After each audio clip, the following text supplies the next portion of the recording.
ಹರೇ ಕೃಷ್ಣ. ಎಲ್ಲ ಭಕ್ತರಿಗೆ ಸ್ವಾಗತ ಇವತ್ತಿನ ಕ್ಲಾಸಿಗೆ. ಪ್ರಾರ್ಥನೆ ಮುಖಾಂತರ ನಾವು ನಮ್ಮ ಕ್ಲಾಸನ್ನು ಪ್ರಾರಂಭ ಮಾಡುವ. ನಮಃ ಓಂ ವಿಷ್ಣುಪಾದಾಯ ಕೃಷ್ಣ ಪ್ರೇಷ್ಠಾಯ ಭೂತಲೆ ಶ್ರೀಮತೆ ಭಕ್ತಿ ವೇದಾಂತ ಸ್ವಾಮಿನ್ನಿತಿ ನಾಮಿನೆ ನಮಸ್ತೆ ಸಾರಸ್ವತೆ ದೇವೆ ಗೌರವಾಣಿ ಪ್ರಚಾರಿಣೆ ನಿರ್ವಿಶೇಷ ಶೂನ್ಯವಾದಿ ಪಾಶ್ಚಾತ್ಯ ದೇಶತಾರಿಣೆ. ಜೈ ಶ್ರೀ ಕೃಷ್ಣ ಚೈತನ್ಯ ಪ್ರಭು ನಿತ್ಯಾನಂದ ಶ್ರೀ ಅದ್ವೈತ ಗದಾಧರ ಶ್ರೀವಾಸಾದಿ ಗೌರಭಕ್ತವೃಂದ. ಹರೇ ಕೃಷ್ಣ ಕೃಷ್ಣ ಕೃಷ್ಣ ಹರೇ ಹರೇ ಹರೇ ರಾಮ ರಾಮ ರಾಮ ಹರೇ ಹರೇ.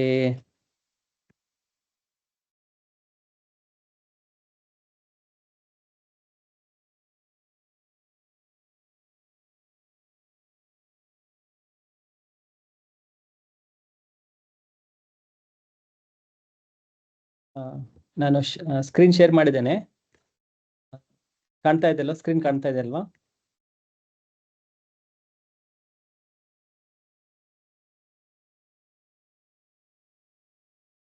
ಹರೇ ಕೃಷ್ಣ.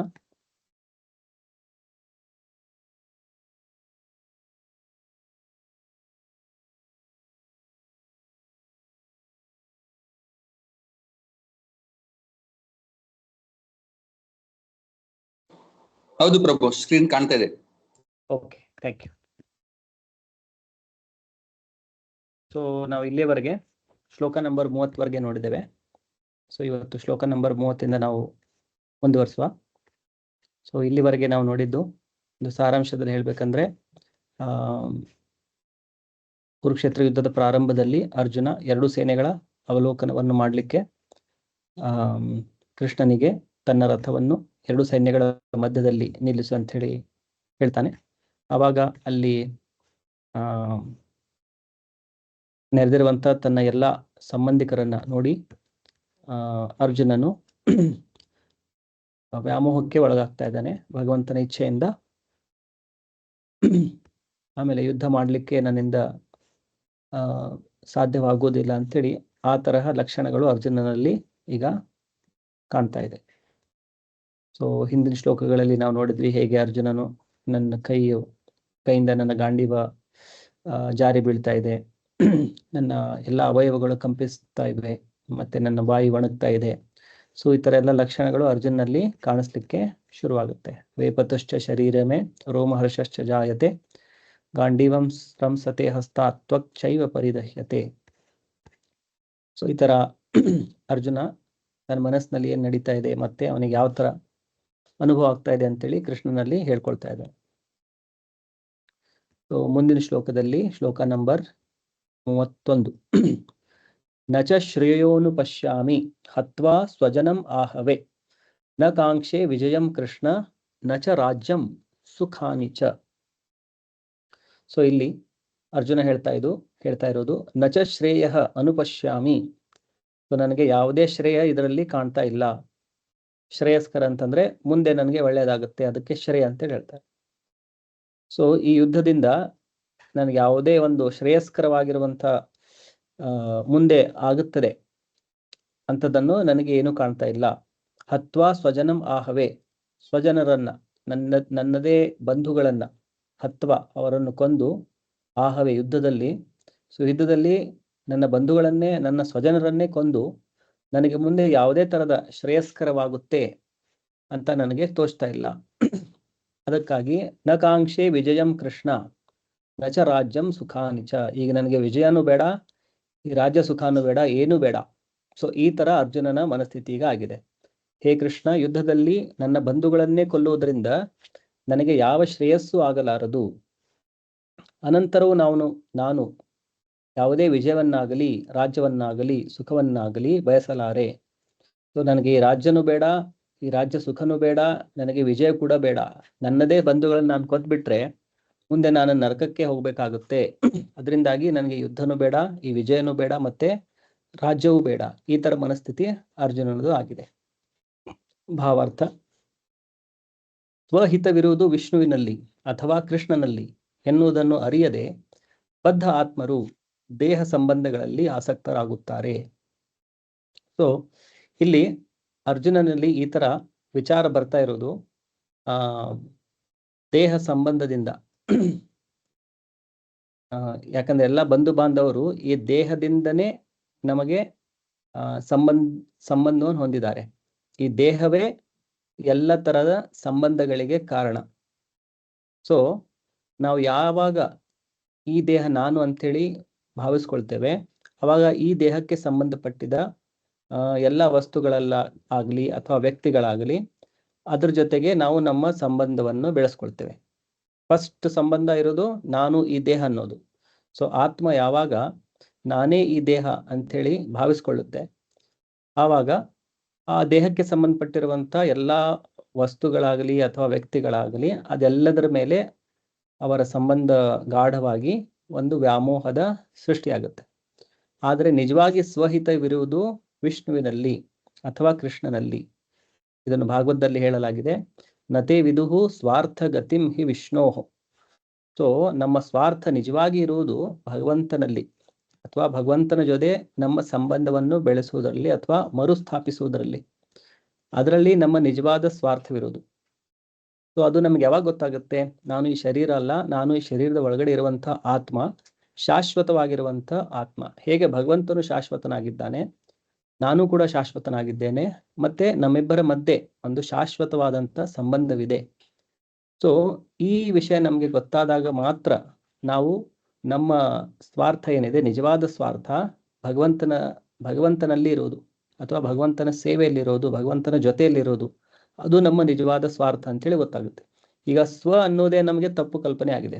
ಸ್ವ ಅಂತಂತಂದ್ರೆ ನಾನು ಈ ಶರೀರ ಅಂತೇಳಿ ತಿಳ್ಕೊಂಡ್ಬಿಟ್ಟಿದ್ದೇವೆ. ಸೊ ಅದರಿಂದಾಗಿ ನನ್ನ ಸ್ವಾರ್ಥ ಅಂತಂತಂದ್ರೆ ಈ ಶರೀರದ ಸ್ವಾರ್ಥ, ಅದೇ ನನ್ನ ಸ್ವಾರ್ಥ ಆಗ್ಬಿಟ್ಟಿದೆ. ಅದೇ ಸ್ವ ಅನ್ನೋದು ಈ ಶರೀರ ಅಲ್ಲ, ನಾನು ಶರೀರದ ಒಳಗಡೆ ಇರುವಂಥ ಆತ್ಮ ಅಂಥೇಳಿ ನಮಗೆ ಅದರದ್ದು ಪರಿಗಣನೆ ಆದಾಗ, ಅದರದ್ದು ಸಾಕ್ಷಾತ್ಕಾರವಾದಾಗ, ಆವಾಗ ನಮ್ಮ ಸ್ವಾರ್ಥವನ್ನು ಏನಿದೆ, ಯಾಕಂದ್ರೆ ಎಲ್ಲರೂ ತಮ್ಮ ಸ್ವಾರ್ಥದ ಬಗ್ಗೆ ವಿಚಾರ ಮಾಡ್ತಾರೆ. ಆದರೆ ಈಗ ನಾನು ಅಂದ್ರೆ ಈ ಶರೀರ ಅಂತ ಭಾವಿಸಿರೋದ್ರಿಂದ ನಾವು ಶರೀರದ ಬಗ್ಗೆ ಕಾಳಜಿ ಮಾಡ್ತಾ ಇದ್ದೇವೆ, ಮತ್ತೆ ಶರೀರಕ್ಕೆ ಸಂಬಂಧಪಟ್ಟಿದ್ದಂಥ ಎಲ್ಲ ವ್ಯಕ್ತಿಗಳಾಗಲಿ ವಸ್ತುಗಳಾಗಲಿ ಅದ್ರ ಬಗ್ಗೆ ನಾವು ಕಾಳಜಿಯನ್ನು ವಹಿಸ್ತಾ ಇದ್ದೇವೆ. ಆದರೆ ಯಾವಾಗ ನಾನು ಈ ಶರೀರ ಅಲ್ಲ, ಶರೀರದಲ್ಲಿರುವಂಥ ಆತ್ಮ ಅಂತೇಳಿ ಗೊತ್ತಾದಾಗ, ಆವಾಗ ಆತ್ಮದ ನಿಜವಾದ ಸ್ವಾರ್ಥ ಏನು? ಸೊ ಆ ಸ್ವಾರ್ಥ ಇರುವುದು ಭಗವಂತನ ಸೇವೆಯಲ್ಲಿ. ಸೊ ಈ ಜ್ಞಾನ ಇಲ್ಲದೆ ಇದ್ದಾಗ ಬದ್ಧ ಆತ್ಮರು ಅಂತೇಳಿ ಕರೀತಾರೆ ಅವ್ರನ್ನ. ಬದ್ಧ ಆತ್ಮರು ಅಂದ್ರೆ ಅವರು ಎದರಿಂದ ಬದ್ಧರಾಗಿದ್ದಾರೆ? ನಾನು ಈ ಶರೀರ ಅನ್ನುವಂಥ ಕಲ್ಪನೆಯಿಂದ ಅವರು ತಮ್ಮನ್ನು ಬಂಧಿಸಿಕೊಂಡಿದ್ದಾರೆ. ಅದಕ್ಕೆ ಅವರನ್ನ ಬದ್ಧ ಆತ್ಮರು ಅಂತೇಳಿ ಹೇಳ್ತಾರೆ. ಎಷ್ಟೋ ನಿಯಮಗಳಿಂದ ಬದ್ಧರಾಗಿದ್ದಾರೆ. ಯಾಕಂದ್ರೆ ಶರೀರಕ್ಕೆ ಎಷ್ಟೋ ನಿಯಮಗಳಿದೆ. ಅದಕ್ಕೆ ರೋಗಗಳು ಬರುತ್ತೆ, ಅದಕ್ಕೆ ವಯಸ್ಸಾಗುತ್ತೆ, ಅದಕ್ಕೆ ಮೃತ್ಯು ಬರುತ್ತೆ. ಆಮೇಲೆ ಇಲ್ಲಿದ್ದಾಗ ಕೂಡ ಎಷ್ಟೋ ಬಂಧನಗಳಲ್ಲಿ ಆ ಶರೀರ ಇರುತ್ತೆ. ನಮಗೆ ಮನಸ್ಸಿಗೆ ಬಂದಿದ್ದು ಎಲ್ಲವನ್ನೂ ಈ ಶರೀರ ಮಾಡಲಿಕ್ಕೆ ಆಗಲ್ಲ. ಎಷ್ಟೋ ಪ್ರಕಾರದ ಕಂಡೀಷನ್ಗಳನ್ನ ಅದ್ರ ಮೇಲೆ ಹಾಕಿಟ್ಟಿರ್ತಾರೆ. ಸೊ ಅದಕ್ಕೆ ಅದನ್ನ ಬದ್ಧ ಆತ್ಮ ಅಂತೇಳಿ ಹೇಳ್ತಾರೆ. ಸೊ ತಾನು ಈ ಶರೀರ ಇಲ್ಲ ಅಂಥೇಳಿ ಗೊತ್ತಿಲ್ಲದೆ ಇದ್ದಾಗ ಅಂತ ಎಲ್ಲ ವ್ಯಕ್ತಿಗಳು ಬದ್ಧಾತ್ಮರಾಗಿ ದೇಹ ಸಂಬಂಧಗಳಲ್ಲೇ ಅವರು ಹೆಚ್ಚು ಆಸಕ್ತಿಯನ್ನು ಹೊಂದಿರುತ್ತಾರೆ. ಇಂಥ ಸನ್ನಿವೇಶಗಳಿಂದ ಸುಖವನ್ನು ನಿರೀಕ್ಷಿಸುತ್ತಾರೆ. ಮತ್ತು ಆ ಏನು ದೇಹ ಸಂಬಂಧಗಳಿದೆ ಅಲ್ಲಿಂದಾನೇ ನಮಗೆ ಸುಖ ಸಿಗುತ್ತೆ, ಈ ತರ ಅವರಿಗೆ ಎಕ್ಸ್ಪೆಕ್ಟೇಷನ್ಸ್ ಇರುತ್ತೆ, ಈ ತರ ನಿರೀಕ್ಷೆಗಳಿರುತ್ತೆ ಅವರಿಗೆ. ಬದುಕನ್ನು ಕುರಿತ ಇಂತಹ ಕುರುಡು ಕಲ್ಪನೆಗಳಲ್ಲಿ ಅವರು ಪ್ರಾಪಂಚಿಕ ಸುಖದ ಮೂಲಗಳನ್ನು ಮರೆತು ಬಿಡುತ್ತಾರೆ. ಅರ್ಜುನನು ಕ್ಷತ್ರಿಯನ ನೀತಿ ಸಂಹಿತೆಯನ್ನು ಮರೆತು ಬಿಟ್ಟಂತೆ ಕಾಣುತ್ತಿದೆ. ಸೂರ್ಯಮಂಡಲವು ಬಹುಶಕ್ತಿಯಿಂದ ಕೂಡಿದ್ದು ಅದರ ಪ್ರಭೆಯು ಕಣ್ಣನ್ನು ಕೋರೈಸುತ್ತದೆ. ಇಂತಹ ಸೂರ್ಯಮಂಡಲವನ್ನು ಪ್ರವೇಶಿಸಲು ಇಬ್ಬರು ಅರ್ಹರು ಎಂದು ಹೇಳುತ್ತಾರೆ. ಕೃಷ್ಣನೇ ನೀಡಿದ ಆಜ್ಞೆಯಂತೆ ರಣಭೂಮಿಯಲ್ಲಿ ಸೈನ್ಯದ ಮುಂಚೂಣಿಯಲ್ಲಿ ಪ್ರಾಣಾರ್ಪಣೆ ಮಾಡುವವನು ಮತ್ತು ಆಧ್ಯಾತ್ಮಿಕ ಬೆಳವಣಿಗೆಗೆ ಮುಡಿಪಾದ ಸನ್ಯಾಸಿ.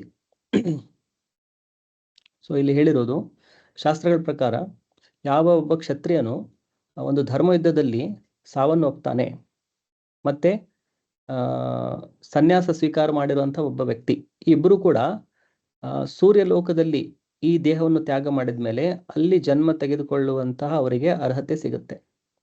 ಯುದ್ಧದಲ್ಲಿ, ಧರ್ಮ ಯುದ್ಧದಲ್ಲಿ ತನ್ನ ಪ್ರಾಣವನ್ನು ತ್ಯಾಗ ಮಾಡಿದವನು ಮತ್ತೆ ಸನ್ಯಾಸಾಶ್ರಮವನ್ನು ಸ್ವೀಕರಿಸಿದವನು, ಈ ಎರಡು ವ್ಯಕ್ತಿಗಳು ಅವರು ಸೂರ್ಯಲೋಕದಲ್ಲಿ ಮುಂದಿನ ಜನ್ಮ ತೆಗೆದುಕೊಳ್ಳಿಕ್ಕೆ ಅವರಿಗೆ ಅರ್ಹತೆ ಸಿಗುತ್ತೆ ಅಂಥೇಳಿ.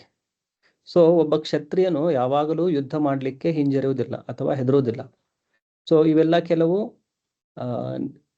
ಪ್ರಾಪಂಚಿಕ ನೀತಿ ಸಂಹಿತೆಗಳು.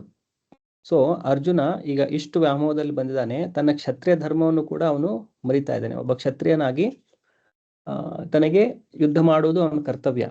ಮತ್ತೆ ಅಂತಹ ಧರ್ಮ ಯುದ್ಧದಲ್ಲಿ ಸಾವನ್ನಪ್ಪಿದ್ರು ಕೂಡ ಅವರು ಸೂರ್ಯಮಂಡಲಕ್ಕೆ ಅಥವಾ ಸೂರ್ಯ ಗ್ರಹಕ್ಕೆ ಅವರು ಪ್ರವೇಶವನ್ನು ಪಡೆದುಕೊಳ್ತಾರೆ.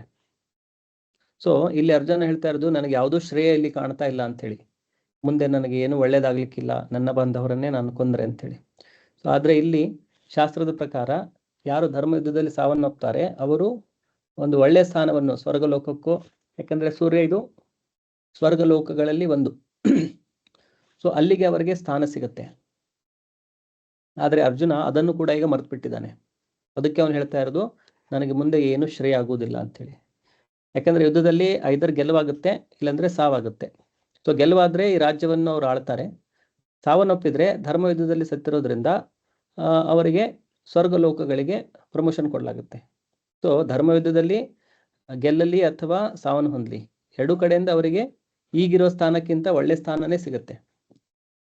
ಸೊ ಅರ್ಜುನ ಇದನ್ನೆಲ್ಲ ಈಗ ಮರ್ತು ಬಿಟ್ಟಿದ್ದಾನೆ. ಅರ್ಜುನನು ತನ್ನ ಬಂಧುಗಳನ್ನು ಕೊಲ್ಲುವುದಿರಲಿ, ಶತ್ರುಗಳನ್ನು ಕೊಲ್ಲಲು ಸಿದ್ಧನಾಗಿಲ್ಲ. ಹಸಿವಿಲ್ಲದಿರುವವನಿಗೆ ಅಡಿಗೆ ಮಾಡಲು ಹೇಗೆ ಇಷ್ಟವಿರುವುದಿಲ್ಲವೋ ಹಾಗೆ ಅರ್ಜುನನು ತನ್ನ ಬಂಧುಗಳನ್ನು ಕೊಲ್ಲುವುದರಿಂದ ತನಗೆ ಸುಖ ಉಂಟಾಗುವುದಿಲ್ಲ ಎಂದು ಯೋಚಿಸುತ್ತಾನೆ. ಆದುದರಿಂದ ಅವನಿಗೆ ಯುದ್ಧ ಮಾಡಲು ಇಷ್ಟವಿಲ್ಲ. ಸೊ ಅರ್ಜುನ ಏನಾಗಿದೆ, ಎಲ್ಲ ಆಸೆಗಳನ್ನೇ ಕಳೆದುಕೊಂಡು ಬಿಟ್ಟಿದ್ದಾನೆ ಈಗ. ಸೊ ಅವನಿಗೆ ಯಾವುದೇ ತರ ನನಗೆ ರಾಜ್ಯ ಬೇಕು, ರಾಜ್ಯದ ಸುಖ ಬೇಕು, ಇದನ್ನೆಲ್ಲವನ್ನು ಅವನು ಈಗ ಮರೆತು ಬಿಟ್ಟಿರೋದ್ರಿಂದ ಯುದ್ಧ ಮಾಡಿನೂ ಈಗ ಏನು ಉಪಯೋಗ ಇದೆ, ಏನು ಪ್ರಯೋಜನ ಇದೆ? ಸೊ ಇಲ್ಲಿ ಉದಾಹರಣೆ ಕೊಟ್ಟಿರೋದು, ಹಸಿವಿಲ್ಲದೆ ಇರೋವನಿಗೆ ಅಡುಗೆ ಮಾಡಲಿಕ್ಕೆ ಇಂಟ್ರೆಸ್ಟ್ ಬರಲ್ಲ. ಯಾಕಂದ್ರೆ ಹಸಿವಿದ್ದಾಗ ಹಸಿವಾಗಿದೆ, ಅದಕ್ಕಾಗಿ ಅಡುಗೆ ಮಾಡಿ ಊಟ ಮಾಡುವ ಅಂತೇಳಿ ವಿಚಾರ ಬರುತ್ತೆ. ಸೊ ಹಸಿವೇ ಇಲ್ಲ ಅಂತಂತಂದ್ರೆ ಅಡುಗೆ ಮಾಡಲಿಕ್ಕೆ ಮನಸ್ಸು ಬರೋದಿಲ್ಲ. ಸೊ ಅದೇ ಥರ ಅರ್ಜುನ ಈಗ ಎಲ್ಲ ಥರದ ಧರ್ಮದ ಏನು ಇನ್ಸ್ಟ್ರಕ್ಷನ್ಸ್ಗಳಿದೆ, ಏನು ಉಪದೇಶಗಳಿದೆ, ಅದನ್ನು ಕೂಡ ಎಲ್ಲ ಮರೆತಿದ್ದಾನೆ. ಆಮೇಲೆ ಒಬ್ಬ ಸಾಮಾನ್ಯ ವ್ಯಕ್ತಿಗಳು ಹೇಗೆ ಮುಂದೆ ನಾವು ಒಂದು ಸುಖವಾಗಿ ಈ ಭೌತಿಕ ಸಂಸಾರದಲ್ಲಿ ಬಾಳಬೇಕು ಅಂತೇಳಿ ಆಸೆ ಪಡ್ತಾರೆ, ಅದನ್ನು ಕೂಡ ಅವನು ಈಗ ಕಳ್ಕೊಂಡಿದ್ದಾನೆ. ಸೊ ಹಾಗಾಗಿ ಅವನು ಈಗ ನನಗೆ ಯುದ್ಧನೂ ಬೇಡ, ಏನೂ ಬೇಡ ಅಂತ ಒಂದು ಮನಸ್ಥಿತಿಗೆ ಬಂದಿದ್ದಾನೆ. ಈಗ ಅವನು ಕಾಡಿಗೆ ಹೋಗಿ ನಿರಾಶೆಯಲ್ಲಿ ಏಕಾಂತದಲ್ಲಿ ಬದುಕಲು ನಿಶ್ಚಯಿಸಿದ್ದಾನೆ. ಸೊ ಏನೂ ಬೇಡ, ಇದೆಲ್ಲ ನಮ್ಮ ಸಂಬಂಧಿಗಳ ಜೊತೆನೇ ನಾನು ಯುದ್ಧ ಮಾಡಬೇಕು, ಅವರನ್ನೇ ಕೊಲ್ಲಬೇಕು, ಇದೇನು ಬೇಡ. ಈಗ ನಾನು ಸುಮ್ಮನೆ ಕಾಡಿಗೆ ಹೋಗಿ ಏಕಾಂತದಲ್ಲಿ ನಿರಾಶೆಯಲ್ಲಿ ನನ್ನ ಬದುಕನ್ನು ನಾನು ನಡೆಸ್ತೇನೆ. ಈ ಥರ ಅರ್ಜುನ ಈಗ ನಿಶ್ಚಯ ಮಾಡಿದ್ದಾನೆ. ಆದರೆ ಕ್ಷತ್ರಿಯನಾದವನು ಜೀವನೋಪಾಯಕ್ಕಾಗಿ ಬೇರಾವ ವೃತ್ತಿಯನ್ನು ಅನುಸರಿಸಲು ಸಾಧ್ಯವಿಲ್ಲ. ಆದುದರಿಂದ ಅವನಿಗೆ ಒಂದು ರಾಜ್ಯವು ಬೇಕು. ಆದರೆ ಅರ್ಜುನನಿಗೆ ರಾಜ್ಯವಿಲ್ಲ. ರಾಜ್ಯವನ್ನು ಪಡೆಯಲು ಅವನಿಗೆ ಇರುವುದು ಒಂದೇ ಮಾರ್ಗ, ತನ್ನ ಸೋದರರೊಂದಿಗೆ ಮತ್ತು ದಾಯಾದಿಗಳೊಂದಿಗೆ ಯುದ್ಧ ಮಾಡಿ ತನ್ನ ತಂದೆಯಿಂದ ಬಂದ ರಾಜ್ಯವನ್ನು ಮರಳಿ ಪಡೆಯುವುದು. ಆದರೆ ಇದನ್ನು ಮಾಡಲು ಅವನಿಗೆ ಇಷ್ಟವಿಲ್ಲ. ಆದುದರಿಂದ ಅರ್ಜುನನು ತಾನು ಹತಾಶನಾಗಿ ಒಬ್ಬಂಟಿಯಾಗಿ ಕಾಡಿನಲ್ಲಿ ವಾಸಿಸಲು ಮಾತ್ರ ಯೋಗ್ಯ ಎಂದು ಭಾವಿಸುತ್ತಾನೆ. ಸೊ ಸನಾತನ ಧರ್ಮದ ಪ್ರಕಾರ ಒಂದು ಸಮಾಜವನ್ನು 4 ಭಾಗಗಳಾಗಿ ವಿಂಗಡಣೆ ಮಾಡಿ, ಬ್ರಾಹ್ಮಣ, ಕ್ಷತ್ರಿಯ, ವೈಶ್ಯ ಮತ್ತು ಶೂದ್ರ, ಈ ಥರ 4 ಭಾಗಗಳನ್ನು ವಿಂಗಡಣೆ ಮಾಡಿ, ಈ ವಿಂಗಡಣೆ ಮಾಡಲಿಕ್ಕೆ ಆಧಾರ ಏನು ಅಂತೇಳಿ ಭಗವದ್ಗೀತೆಯಲ್ಲಿ ಕೃಷ್ಣ ಹೇಳಿದ್ದಾರೆ. ಸೊ ಆ ಆಧಾರ ಏನಂತಂತಂದ್ರೆ, ಚಾತುರ್ವರ್ಣಂ ಮಯಾ ಸೃಷ್ಟಂ ಗುಣ ಕರ್ಮ ವಿಭಾಗಶಃ. ಗುಣ ಮತ್ತು ಕರ್ಮದ ಆಧಾರದ ಮೇಲೆ ವ್ಯಕ್ತಿಗಳನ್ನು ಬ್ರಾಹ್ಮಣರೆಂದು, ಕ್ಷತ್ರಿಯರೆಂದು, ವೈಶ್ಯರೆಂದು ಮತ್ತು ಶೂದ್ರರೆಂದು ವಿಂಗಡಣೆ ಮಾಡಬೇಕು ಒಂದು ಸಮಾಜವನ್ನು ನಡೆಸಲಿಕ್ಕೆ. ಈ ಥರ ಭಗವಂತ ಮಾಡಿರುವಂಥ ಇದು ಸೃಷ್ಟಿ. ಆ ಥರ ಮಾಡಿ ನಡೆಸಿದ್ರೆ ಸಮಾಜವು ಒಂದು ಸರಾಗವಾಗಿ ಎಲ್ಲ ನಡೆಯುತ್ತೆ, ಯಾವುದೇ ತೊಂದರೆಗಳಿಲ್ಲದೆ. ಆಮೇಲೆ ಎಲ್ಲರೂ ಕೂಡ ಆಧ್ಯಾತ್ಮಿಕದಲ್ಲಿ ಪ್ರಗತಿ ಮಾಡ್ತಾರೆ. ಅವನು ಯಾವುದೇ ವರ್ಣದಲ್ಲಿರಲಿ, ಆದರೆ ಆಧ್ಯಾತ್ಮಿಕ ಪ್ರಗತಿ ಎಲ್ಲರೂ ಕೂಡ ಮಾಡ್ತಾರೆ. ಸ್ವಕರ್ಮಣ ತಮ್ಮ ಅಭ್ಯರ್ಚ ಸಿದ್ಧಿಂ ವಿಂದಂತಿ ಮಾನವ. ಭಗವದ್ಗೀತೆಯಲ್ಲಿ ಕೃಷ್ಣ ಹೇಳಿರೋದು, ತಮ್ಮ ತಮ್ಮ ಕರ್ಮಗಳಿಂದ ಭಗವಂತನನ್ನು ಪೂಜಿಸಿ ಸ್ವಕರ್ಮಣ ತಮ್ಮ ಅಭ್ಯರ್ಚ ಸಿದ್ಧಿಂ ವಿಂದಂತಿ ಮಾನವ. ಮನುಷ್ಯನು ಸಿದ್ಧಿಯನ್ನು ಪಡೆದುಕೊಳ್ತಾನೆ. ಅವನು ಕ್ಷತ್ರಿಯನಾಗಿರ್ಬೇಕು ಅಂತ ಹೇಳಿಲ್ಲ, ಅಥವಾ ಬ್ರಾಹ್ಮಣನೇ ಆಗಿರ್ಬೇಕು ಅಂತ ಹೇಳಿಲ್ಲ, ಅಥವಾ ವೈಶ್ಯನೇ ಆಗಿರ್ಬೇಕಂತ ಹೇಳಿಲ್ಲ, ಯಾವುದೇ ವರ್ಣದವರು ಇರ್ಬೋದು. ಆಮೇಲೆ ಈ ವರ್ಣ ವಿಭಾಗ ಏನಿದೆ ಅದನ್ನು ಭಗವಂತ ಮಾಡಿರೋದು ಜನ್ಮದ ಆಧಾರದ ಮೇಲೆ ಅಲ್ಲ. ಕ್ಲಿಯರ್ ಆಗಿ ಕೃಷ್ಣ ಹೇಳಿರೋದು ಗುಣ ಮತ್ತು ಕರ್ಮಗಳ ಆಧಾರದ ಮೇಲೆ. ಅವರು ಯಾವ ಪ್ರಕಾರದ ಗುಣಗಳನ್ನು ಹೊಂದಿದ್ದಾರೆ, ಆ ಗುಣಗಳನ್ನು ಕೂಡ ಕೃಷ್ಣ ಭಗವದ್ಗೀತೆಯ ಮುಂದಿನ ಅಧ್ಯಾಯಗಳಲ್ಲಿ ಹೇಳಲಾಗಿದೆ. ಕ್ಷತ್ರಿಯನಿಗೆ ಯಾವ ಗುಣಗಳಿರುತ್ತೆ, ಬ್ರಾಹ್ಮಣನಾಗಿರುವಂಥ ವ್ಯಕ್ತಿಗೆ ಯಾವ ಗುಣಗಳಿರುತ್ತೆ, ವೈಶ್ಯನಾಗಿರುವಂಥ ವ್ಯಕ್ತಿಗೆ ಯಾವ ಗುಣಗಳಿರುತ್ತೆ, ಮತ್ತು ಶೂದ್ರನಾಗಿರೋ ವ್ಯಕ್ತಿಗೆ ಯಾವ ಗುಣಗಳಿರುತ್ತೆ. ಅದೇ ಥರ ಅವರ ಕಾರ್ಯಗಳು ಏನು ಅಂಥೇಳಿ ಅದನ್ನು ಕೂಡ ಭಗವದ್ಗೀತೆಯಲ್ಲಿ ಹೇಳಲಾಗಿದೆ. ಸೊ ಈ 4 ವರ್ಣಗಳಲ್ಲಿ ಅವರ ಕಾರ್ಯಗಳು ಯಾವ ಥರ ಇರುತ್ತೆ ಮತ್ತು ಅವರ ಗುಣಗಳು ಯಾವ ಥರ ಇರುತ್ತೆ. ಜನ್ಮದ ಬಗ್ಗೆ ಎಲ್ಲಿಯೂ ಉಲ್ಲೇಖವಿಲ್ಲ. ಸೊ ಜನ್ಮದ ಆಧಾರದ ಮೇಲೆ ಈ ವಿಂಗಡಣೆ ಮಾಡ್ಬೇಕಂತೇಳಿ ಯಾವುದೇ ಶಾಸ್ತ್ರದಲ್ಲಿ ಇದನ್ನು ಹೇಳಿಲ್ಲ. ಮತ್ತು ಭಾಗವತಂದಲ್ಲಿ ಕೂಡ ಅದನ್ನು ಹೇಳಿದೆ. ಯಸ್ಯ ಯಲ್ಲಭ್ಯತೆ, ಅಂದರೆ ಯಾವ ವ್ಯಕ್ತಿ ಯಾವ್ಯಾವ ಗುಣಗಳಿದ್ದೆ ಅದಕ್ಕೆ ತಕ್ಕಂಗೆ ಆ ವ್ಯಕ್ತಿಯನ್ನು ಆ ಪರ್ಟಿಕ್ಯುಲರ್ ವರ್ಣದವನು ಅಂಥೇಳಿ ನಾವು ವಿಂಗಡಣೆ ಮಾಡಬೇಕು, ಗುಣಗಳಿಂದಾಗಿ ಮತ್ತು ಕರ್ಮಗಳಿಂದಾಗಿ. ಜನ್ಮದ ಆಧಾರದ ಮೇಲೆ ಇಲ್ಲ. ಆದರೆ ಭಾರತದಲ್ಲಿ ಏನಾಗಿದೆ ಅಂತಂದರೆ, ಕಲಿಯುಗದ ಪ್ರಾರಂಭದಲ್ಲಿ ಎಲ್ಲರೂ ಕೂಡ ಜನ್ಮದ ಆಧಾರದ ಮೇಲೆ ಈ 4 ವರ್ಣಗಳನ್ನು, ಕೆಲವೊಂದು ವರ್ಣದವರು ಬೇರೆ ವರ್ಣದ ಮೇಲೆ ದಬ್ಬಾಳಿಕೆಯನ್ನು ಮಾಡಿ ಈ ಕಂಪ್ಲೀಟ್ ವರ್ಣ ವ್ಯವಸ್ಥೆ ಏನಾಗಿದೆ ಅದು ಫುಲ್ ಡಿಸ್ಮೆಂಟಲ್ ಆಗಿದೆ. ಇದು ಕಂಪ್ಲೀಟ್ ಆಗಿ ಈಗ ಅದರ ಒರಿಜಿನಲ್ ಏನು ಸ್ಥಿತಿ ಇತ್ತು ಆ ಸ್ಥಿತಿಯಲ್ಲಿ ಇಲ್ಲ ಈಗ. ಅದರಿಂದಾಗಿ ಈ ಕಲಿಯುಗದಲ್ಲಿ ನಾವು ಎಲ್ಲೂ ಕೂಡ ಒಬ್ಬ ನಿಜವಾದ ಕ್ಷತ್ರಿಯನನ್ನಾಗಲಿ ಅಥವಾ ನಿಜವಾದ ಬ್ರಾಹ್ಮಣನನ್ನಾಗಲಿ ಹುಡುಕುವುದು ತುಂಬ ಕಷ್ಟ. ಭಗವದ್ಗೀತೆಯಲ್ಲಿ ಏನು ಗುಣಗಳನ್ನು ಹೇಳಲಾಗಿದೆ ಆ ಗುಣಗಳಿಂದ ನೀವು ಅವರಿಗೆ ಅವರ ಆ ಮಾನದಂಡವನ್ನು ಇಟ್ಕೊಂಡು ನೀವು ಹುಡುಕ್ಲಿಕ್ಕೆ ಹೋದರೆ ಎಲ್ಲಿ ನನಗೆ ಒಬ್ಬ ಕ್ಷತ್ರಿಯ ಸಿಗ್ತಾನೆ, ಎಲ್ಲಿ ನನಗೆ ಒಬ್ಬ ಬ್ರಾಹ್ಮಣ ಸಿಗ್ತಾನೆ ಅಂತ ಹೇಳಿದ್ರೆ ಅಂಥ ವ್ಯಕ್ತಿಗಳನ್ನು ಹುಡುಕೋದು ತುಂಬ ಕಷ್ಟ. ಕೇವಲ ಜನ್ಮದಿಂದ ಮಾತ್ರ ಈಗ ಕೆಲವೊಬ್ಬರು ತಮ್ಮನ್ನು ಬ್ರಾಹ್ಮಣ ಅಥವಾ ಕ್ಷತ್ರಿಯ ಅಂತೇಳಿ ಹೇಳ್ಕೊಳ್ತಾರೆ. ಆದರೆ ಅವರಲ್ಲಿ ಆ ಗುಣಗಳನ್ನು ಕಾಣೋದು ತುಂಬ ಕಷ್ಟ. ಮತ್ತು ಆ ಕಾರ್ಯಗಳನ್ನು ಕೂಡ ಅವರ ಕರ್ಮಗಳೇನಿದೆ, ಈಗ ಎಷ್ಟೋ ಜನ ಬ್ರಾಹ್ಮಣ ವಂಶದಲ್ಲಿ ಜನ್ಮ ತೆಗೆದುಕೊಂಡ್ರು ಕೂಡ ಅವ್ರು ಯಾವುದ್ಯಾವುದೋ ಬೇರೆ ವೃತ್ತಿಗಳನ್ನು ಮಾಡ್ತಿರ್ತಾರೆ.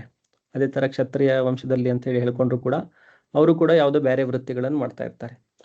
ಸೊ ಅವರ ಕರ್ಮವೂ ಮ್ಯಾಚ್ ಆಗಲ್ಲ ಮತ್ತು ಅವರ ಗುಣಗಳು ಕೂಡ ಮ್ಯಾಚ್ ಆಗಲ್ಲ. ಸೊ ನಿಜವಾಗಿ ವಿಂಗಡಣೆ ಆಗಿರೋದು ಗುಣ ಮತ್ತು ಕರ್ಮದ ಆಧಾರದ ಮೇಲೆ.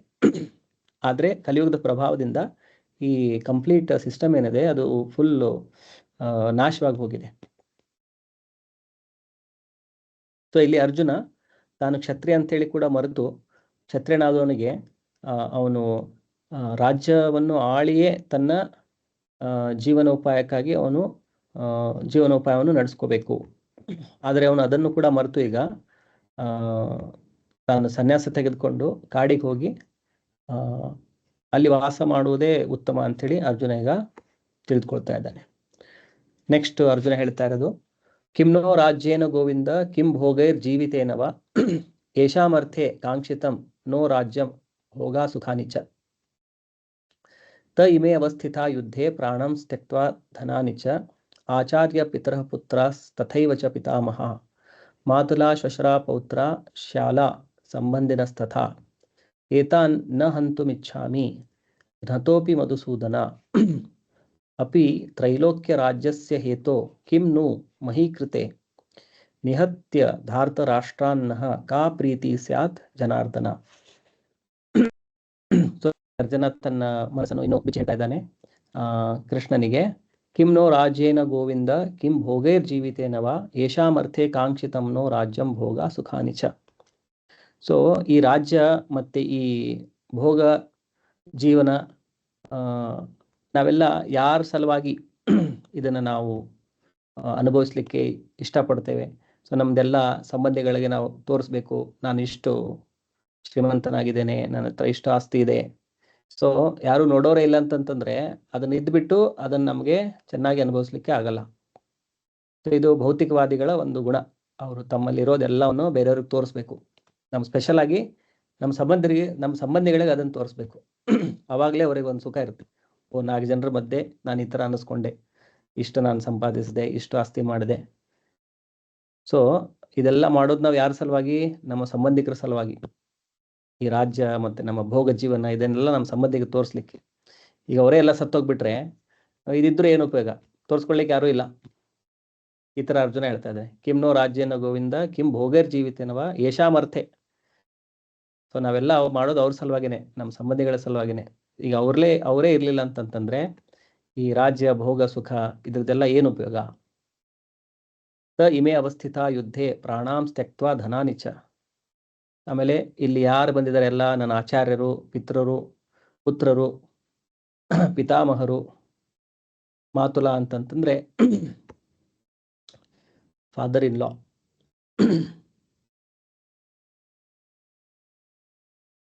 ಅಲ್ಲ ಸೋದರ ಮಾವಂದಿರು. ಮಾತುಲ ಅಂದ್ರೆ ಸೋದರ ಮಾವಂದಿರು.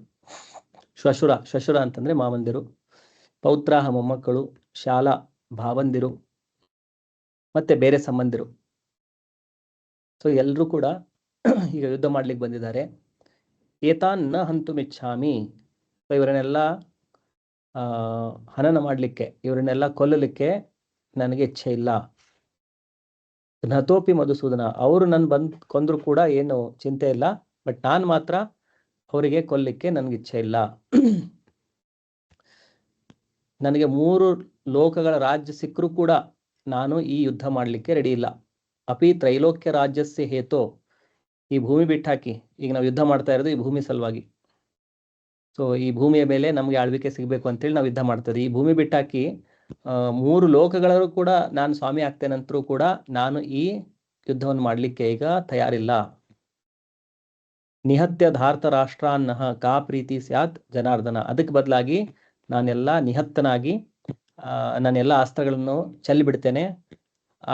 ಹಾಗೆ ಮಾಡಿದಾಗ ಧೃತರಾಷ್ಟ್ರನ ಮಕ್ಕಳು ದುರ್ಯೋಧನ ಸೇರಿದಂತೆ ಅವರೆಲ್ಲರೂ ಅವರು ಬಂದು ನನ್ನನ್ನು ಕೊಂದರೂ ಕೂಡ ನನಗೆ ಚಿಂತೆ ಇಲ್ಲ. ಆದರೆ ನಾನು ಮಾತ್ರ ನನ್ನ ಸಂಬಂಧಿಗಳನ್ನ ಕೊಲ್ಲಿಕ್ಕೆ ನನಗೆ ಆಗೋದಿಲ್ಲ. ನನಗೆ 3 ಲೋಕಗಳ ರಾಜ್ಯಗಳು ಸಿಕ್ಕರೂ ಕೂಡ ನಾನು ಅದನ್ನು ಮಾಡೋದಿಲ್ಲ. ಹೇ ಗೋವಿಂದ, ಯಾರಿಗೋಸ್ಕರ ನಾವು ರಾಜ್ಯವನ್ನು, ಸುಖವನ್ನು ಮತ್ತು ಬದುಕನ್ನು ಸಹ ಬಯಸುತ್ತೇವೆಯೋ ಅವರೇ ನಮ್ಮ ವಿರುದ್ಧವಾಗಿ ಯುದ್ಧಕ್ಕೆ ಸನ್ನದ್ಧರಾಗಿರುವಾಗ ಅವುಗಳಿಂದ ಏನು ಪ್ರಯೋಜನ? ಹೇ ಮಧುಸೂದನ, ಆಚಾರ್ಯರು, ಪಿತರು, ಪುತ್ರರು, ಪಿತಾಮಹರು, ಸೋದರ ಮಾವಂದಿರು, ಮೊಮ್ಮಕ್ಕಳು, ಭಾವ ಮೈದಂದಿರು ಮತ್ತು ಇತರ ಬಂಧುಗಳು ತಮ್ಮ ರಾಜ್ಯಗಳನ್ನು, ಧನವನ್ನು ತ್ಯಜಿಸಲು ಸಿದ್ಧರಾಗಿ ನನ್ನ ಮುಂದೆ ನಿಂತಿದ್ದಾರೆ. ಅವರು ನನ್ನನ್ನು ಕೊಲ್ಲಬಹುದು, ಆದರೂ ಅವರನ್ನು ಕೊಲ್ಲಲು ನಾನೇಕೆ ಅಪೇಕ್ಷಿಸಬೇಕು? ಹೇ ಜನಾರ್ದನ, ಈ ಭೂಮಿಯ ಮಾತಿರಲಿ 3 ಲೋಕಗಳನ್ನು ನನಗೆ ಕೊಡುವುದಾದರೂ ನಾನು ಇವರೊಡನೆ ಯುದ್ಧ ಮಾಡಲು ಸಿದ್ಧನಿಲ್ಲ. ಧೃತರಾಷ್ಟ್ರನ ಮಕ್ಕಳನ್ನು ಕೊಂದು ನಮಗೆ ಯಾವ ಸಂತೋಷ ಬಂದೀತು? ಭಾವಾರ್ಥ. ಇಲ್ಲಿ ಕೃಷ್ಣನಿಗೆ ಅರ್ಜುನನು ಗೋವಿಂದ ಅಂಥೇಳಿ ಸಂಬೋಧನೆ ಮಾಡಿದಾನೆ. ಕಿಮ್ನೋ ರಾಜ್ಯೇನ ಗೋವಿಂದ, ಮತ್ತೊಂದು ಕಡೆ ಮಧುಸೂದನ ಅಂತೇಳಿ ಸಂಬೋಧನೆ ಮಾಡಿದಾನೆ, ಮತ್ತೊಂದು ಕಡೆ ಜನಾರ್ದನ ಅಂಥೇಳಿ ಸಂಬೋಧನೆ ಮಾಡಿದಾನೆ. ಅರ್ಜುನ ಕೃಷ್ಣನಿಗೆ ಗೋವಿಂದ, ಮಧುಸೂದನ, ಜನಾರ್ದನ ಈ 3 ಹೆಸರುಗಳಿಂದ ಬೇರೆ ಬೇರೆ ಕಡೆಗಳಲ್ಲಿ ಅರ್ಜುನ ಕರೀತಾ ಇದ್ದಾನೆ. ಯಾಕೆ ಆ ಹೆಸರುಗಳನ್ನು ತೆಗೆದುಕೊಂಡಿದ್ದಾನೆ ಅಂಥೇಳಿ ಕೂಡ ಅದಕ್ಕೆ ಒಂದು ಅರ್ಥ ಇದೆ. ಅದನ್ನು ಈಗ ಭಾವಾರ್ಥದಲ್ಲಿ ನಾವು ನೋಡುವ. ಕೃಷ್ಣನು ಗೋವುಗಳ ಮತ್ತು ಇಂದ್ರಿಯಗಳ ಎಲ್ಲ ಸಂತೋಷಗಳಿಗೆ ಕಾರಣನಾದವನು. ಗೋವಿಂದ ಶಬ್ದದ ಅರ್ಥ ಗೋ ಅಂತಂತಂದ್ರೆ ಹಸು. ಇನ್ನೊಂದು ಅರ್ಥ ಗೋ ಶಬ್ದಕ್ಕೆ ಇಂದ್ರಿಯಗಳು. ಅಂಡ್ ವಿಂದ ಅಂತಂತಂದ್ರೆ ಅದಕ್ಕೆ ಸುಖ ಕೊಡುವವನು ಅಥವಾ ಸಂತೋಷವನ್ನು ಕೊಡುವವನು. ಸೊ ಗೋವಿಂದ ಅಂತಂತಂದ್ರೆ ಹಸುಗಳಿಗೆ ಸಂತೋಷವನ್ನು ಕೊಡುವವನು ಅಥವಾ ಇಂದ್ರಿಯಗಳಿಗೆ ಸಂತೋಷವನ್ನು ಕೊಡುವವನು. ಸೊ ಎಲ್ಲಾ ಆತ್ಮಗಳ ಇಂದ್ರಿಯಗಳಿಗೆ ಸಂತೋಷ ಕೊಡುವವನು ಕೇವಲ ಕೃಷ್ಣ ಮಾತ್ರ. ಯಾವಾಗ ಆ ಇಂದ್ರಿಯಗಳು ಕೃಷ್ಣನ ಸಂಪರ್ಕದಲ್ಲಿ ಬರುತ್ತವೆ, ಅಂದ್ರೆ ನಾವು ಕೃಷ್ಣನನ್ನು ನೋಡಿದಾಗ ಅಥವಾ ಕೃಷ್ಣನ ಬಗ್ಗೆ ಕೇಳಿದಾಗ ಅಥವಾ ಕೃಷ್ಣ ಪ್ರಸಾದವನ್ನು ಸ್ವೀಕರಿಸಿದಾಗ, ಸೊ ಈ ತರ ಎಲ್ಲ ಇಂದ್ರಿಯಗಳಿಗೆ, ಆತ್ಮದ ಎಲ್ಲ ಇಂದ್ರಿಯಗಳಿಗೆ ಕೃಷ್ಣನು ಸಂತೋಷವನ್ನು ಕೊಡುತ್ತಾನೆ. ಅದಕ್ಕಾಗಿ ಕೃಷ್ಣನನ್ನು ಗೋವಿಂದ ಅಂತೇಳಿ ಕರೀತಾರೆ. ಹಾಗೆ ಕೃಷ್ಣನು ಗೋವುಗಳಿಗೂ ಕೂಡ, ಹಸುಗಳಿಗೂ ಕೂಡ ತುಂಬಾ ಆನಂದವನ್ನು ಕೊಡುತ್ತಾನೆ. ಅದರಿಂದಾಗಿಯೂ ಕೂಡ ಕೃಷ್ಣನನ್ನು ಗೋವಿಂದ ಅಂತೇಳಿ ಕರೀತಾರೆ. ಇದರಿಂದಲೇ ಅರ್ಜುನನು ಶ್ರೀಕೃಷ್ಣನನ್ನು ಗೋವಿಂದ ಎಂದು ಕರೆದಿದ್ದು. ಈ ಅರ್ಥವತ್ತಾದ ಪದವನ್ನು ಬಳಸಿ ತನ್ನ ಇಂದ್ರಿಯಗಳಿಗೆ ಯಾವುದು ತೃಪ್ತಿಯನ್ನು ಕೊಡಬಲ್ಲುದು ಎನ್ನುವುದನ್ನು ಕೃಷ್ಣನು ಅರ್ಥ ಮಾಡಿಕೊಳ್ಳಬೇಕು ಎಂದು ಅರ್ಜುನನು ಸೂಚಿಸುತ್ತಾನೆ. ಸೊ ನೀನು ಗೋವಿಂದನಾಗಿದ್ದೀಯಾ, ನೀನು ಎಲ್ಲರ ಇಂದ್ರಿಯಗಳಿಗೆ ಸಂತೋಷವನ್ನು ಕೊಡುತ್ತೀಯಾ. ಸೊ ಈಗ ನನ್ನ ಇಂದ್ರಿಯಗಳಿಗೆ ಏನು ಸಂತೋಷ ಕೊಡುತ್ತೆ? ಈ ಯುದ್ಧ ಮಾಡುವುದು ನನಗೆ ಯಾವುದೇ ತರ ಸಂತೋಷವನ್ನು ಕೊಡ್ತಾ ಇಲ್ಲ. ಆ ಅರ್ಥದಿಂದ ಅರ್ಜುನನು ಕೃಷ್ಣನಿಗೆ ಗೋವಿಂದ ಅಂತೇಳಿ ಇಲ್ಲಿ ಕರಿತಾ ಇದ್ದಾನೆ. ಆದರೆ ಗೋವಿಂದನು ಇರುವುದು ನಮ್ಮ ಇಂದ್ರಿಯಗಳನ್ನು ತೃಪ್ತಗೊಳಿಸುವುದಕ್ಕಲ್ಲ. ಸೊ ಗೋವಿಂದನಿರೋದು ನಮ್ಮ ಇಂದ್ರಿಯಗಳನ್ನು ತೃಪ್ತಪಡಿಸಿಗೊಳಿಸುವುದಕ್ಕಲ್ಲ. ನಾವು ಗೋವಿಂದನ ಇಂದ್ರಿಯಗಳನ್ನು ತೃಪ್ತಿಗೊಳಿಸಲು ಪ್ರಯತ್ನಿಸಿದರೆ ನಮ್ಮ ಪ್ರಯತ್ನವಿಲ್ಲದೆಯೇ ನಮ್ಮ ಇಂದ್ರಿಯಗಳು ತೃಪ್ತಿ ಹೊಂದುತ್ತವೆ.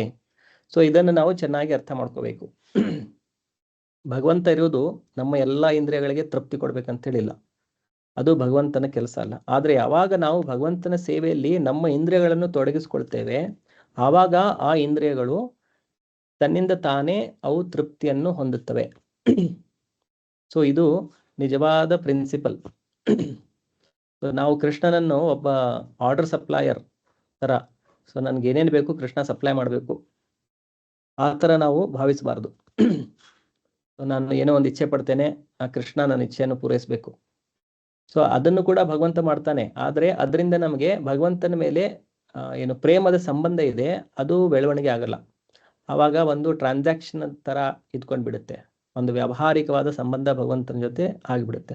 ಓ ನನಗಿದು ಬೇಕು, ಅವಾಗ ಕೃಷ್ಣನ ಹತ್ರ ಹೋಗ. ಓ ನನಗೆ ಅದು ಬೇಕು, ಕೃಷ್ಣನ ಹತ್ರ ಹೋಗ. ಓ ನನಗೆ ಈ ತೊಂದರೆ ಇದೆ, ಕೃಷ್ಣನ ಹತ್ರ ಹೋಗ. ಅದನ್ನು ಕೂಡ ಕೃಷ್ಣ ಸಾಲ್ವ್ ಮಾಡ್ತಾನೆ, ಆದರೆ ಅದು ಕೇವಲ ವ್ಯಾವಹಾರಿಕವಾಗಿ ಅಷ್ಟೇ ಉಳಿದುಕೊಳ್ಳುತ್ತೆ. ಸೊ ಪ್ರೇಮಮಯ ಸಂಬಂಧ ಏನಂತಂತಂದ್ರೆ, ನಾನು ಕೃಷ್ಣನಿಗೆ ಏನು ಮಾಡ್ಬೋದು, ನಾನು ಕೃಷ್ಣನ ಹೇಗೆ ಸೇವೆ ಮಾಡ್ಬೋದು. ಸೊ ಇದೇನಿದೆ ಇದು ಪ್ರೇಮದ ಆಧಾರದ ಮೇಲಿದೆ.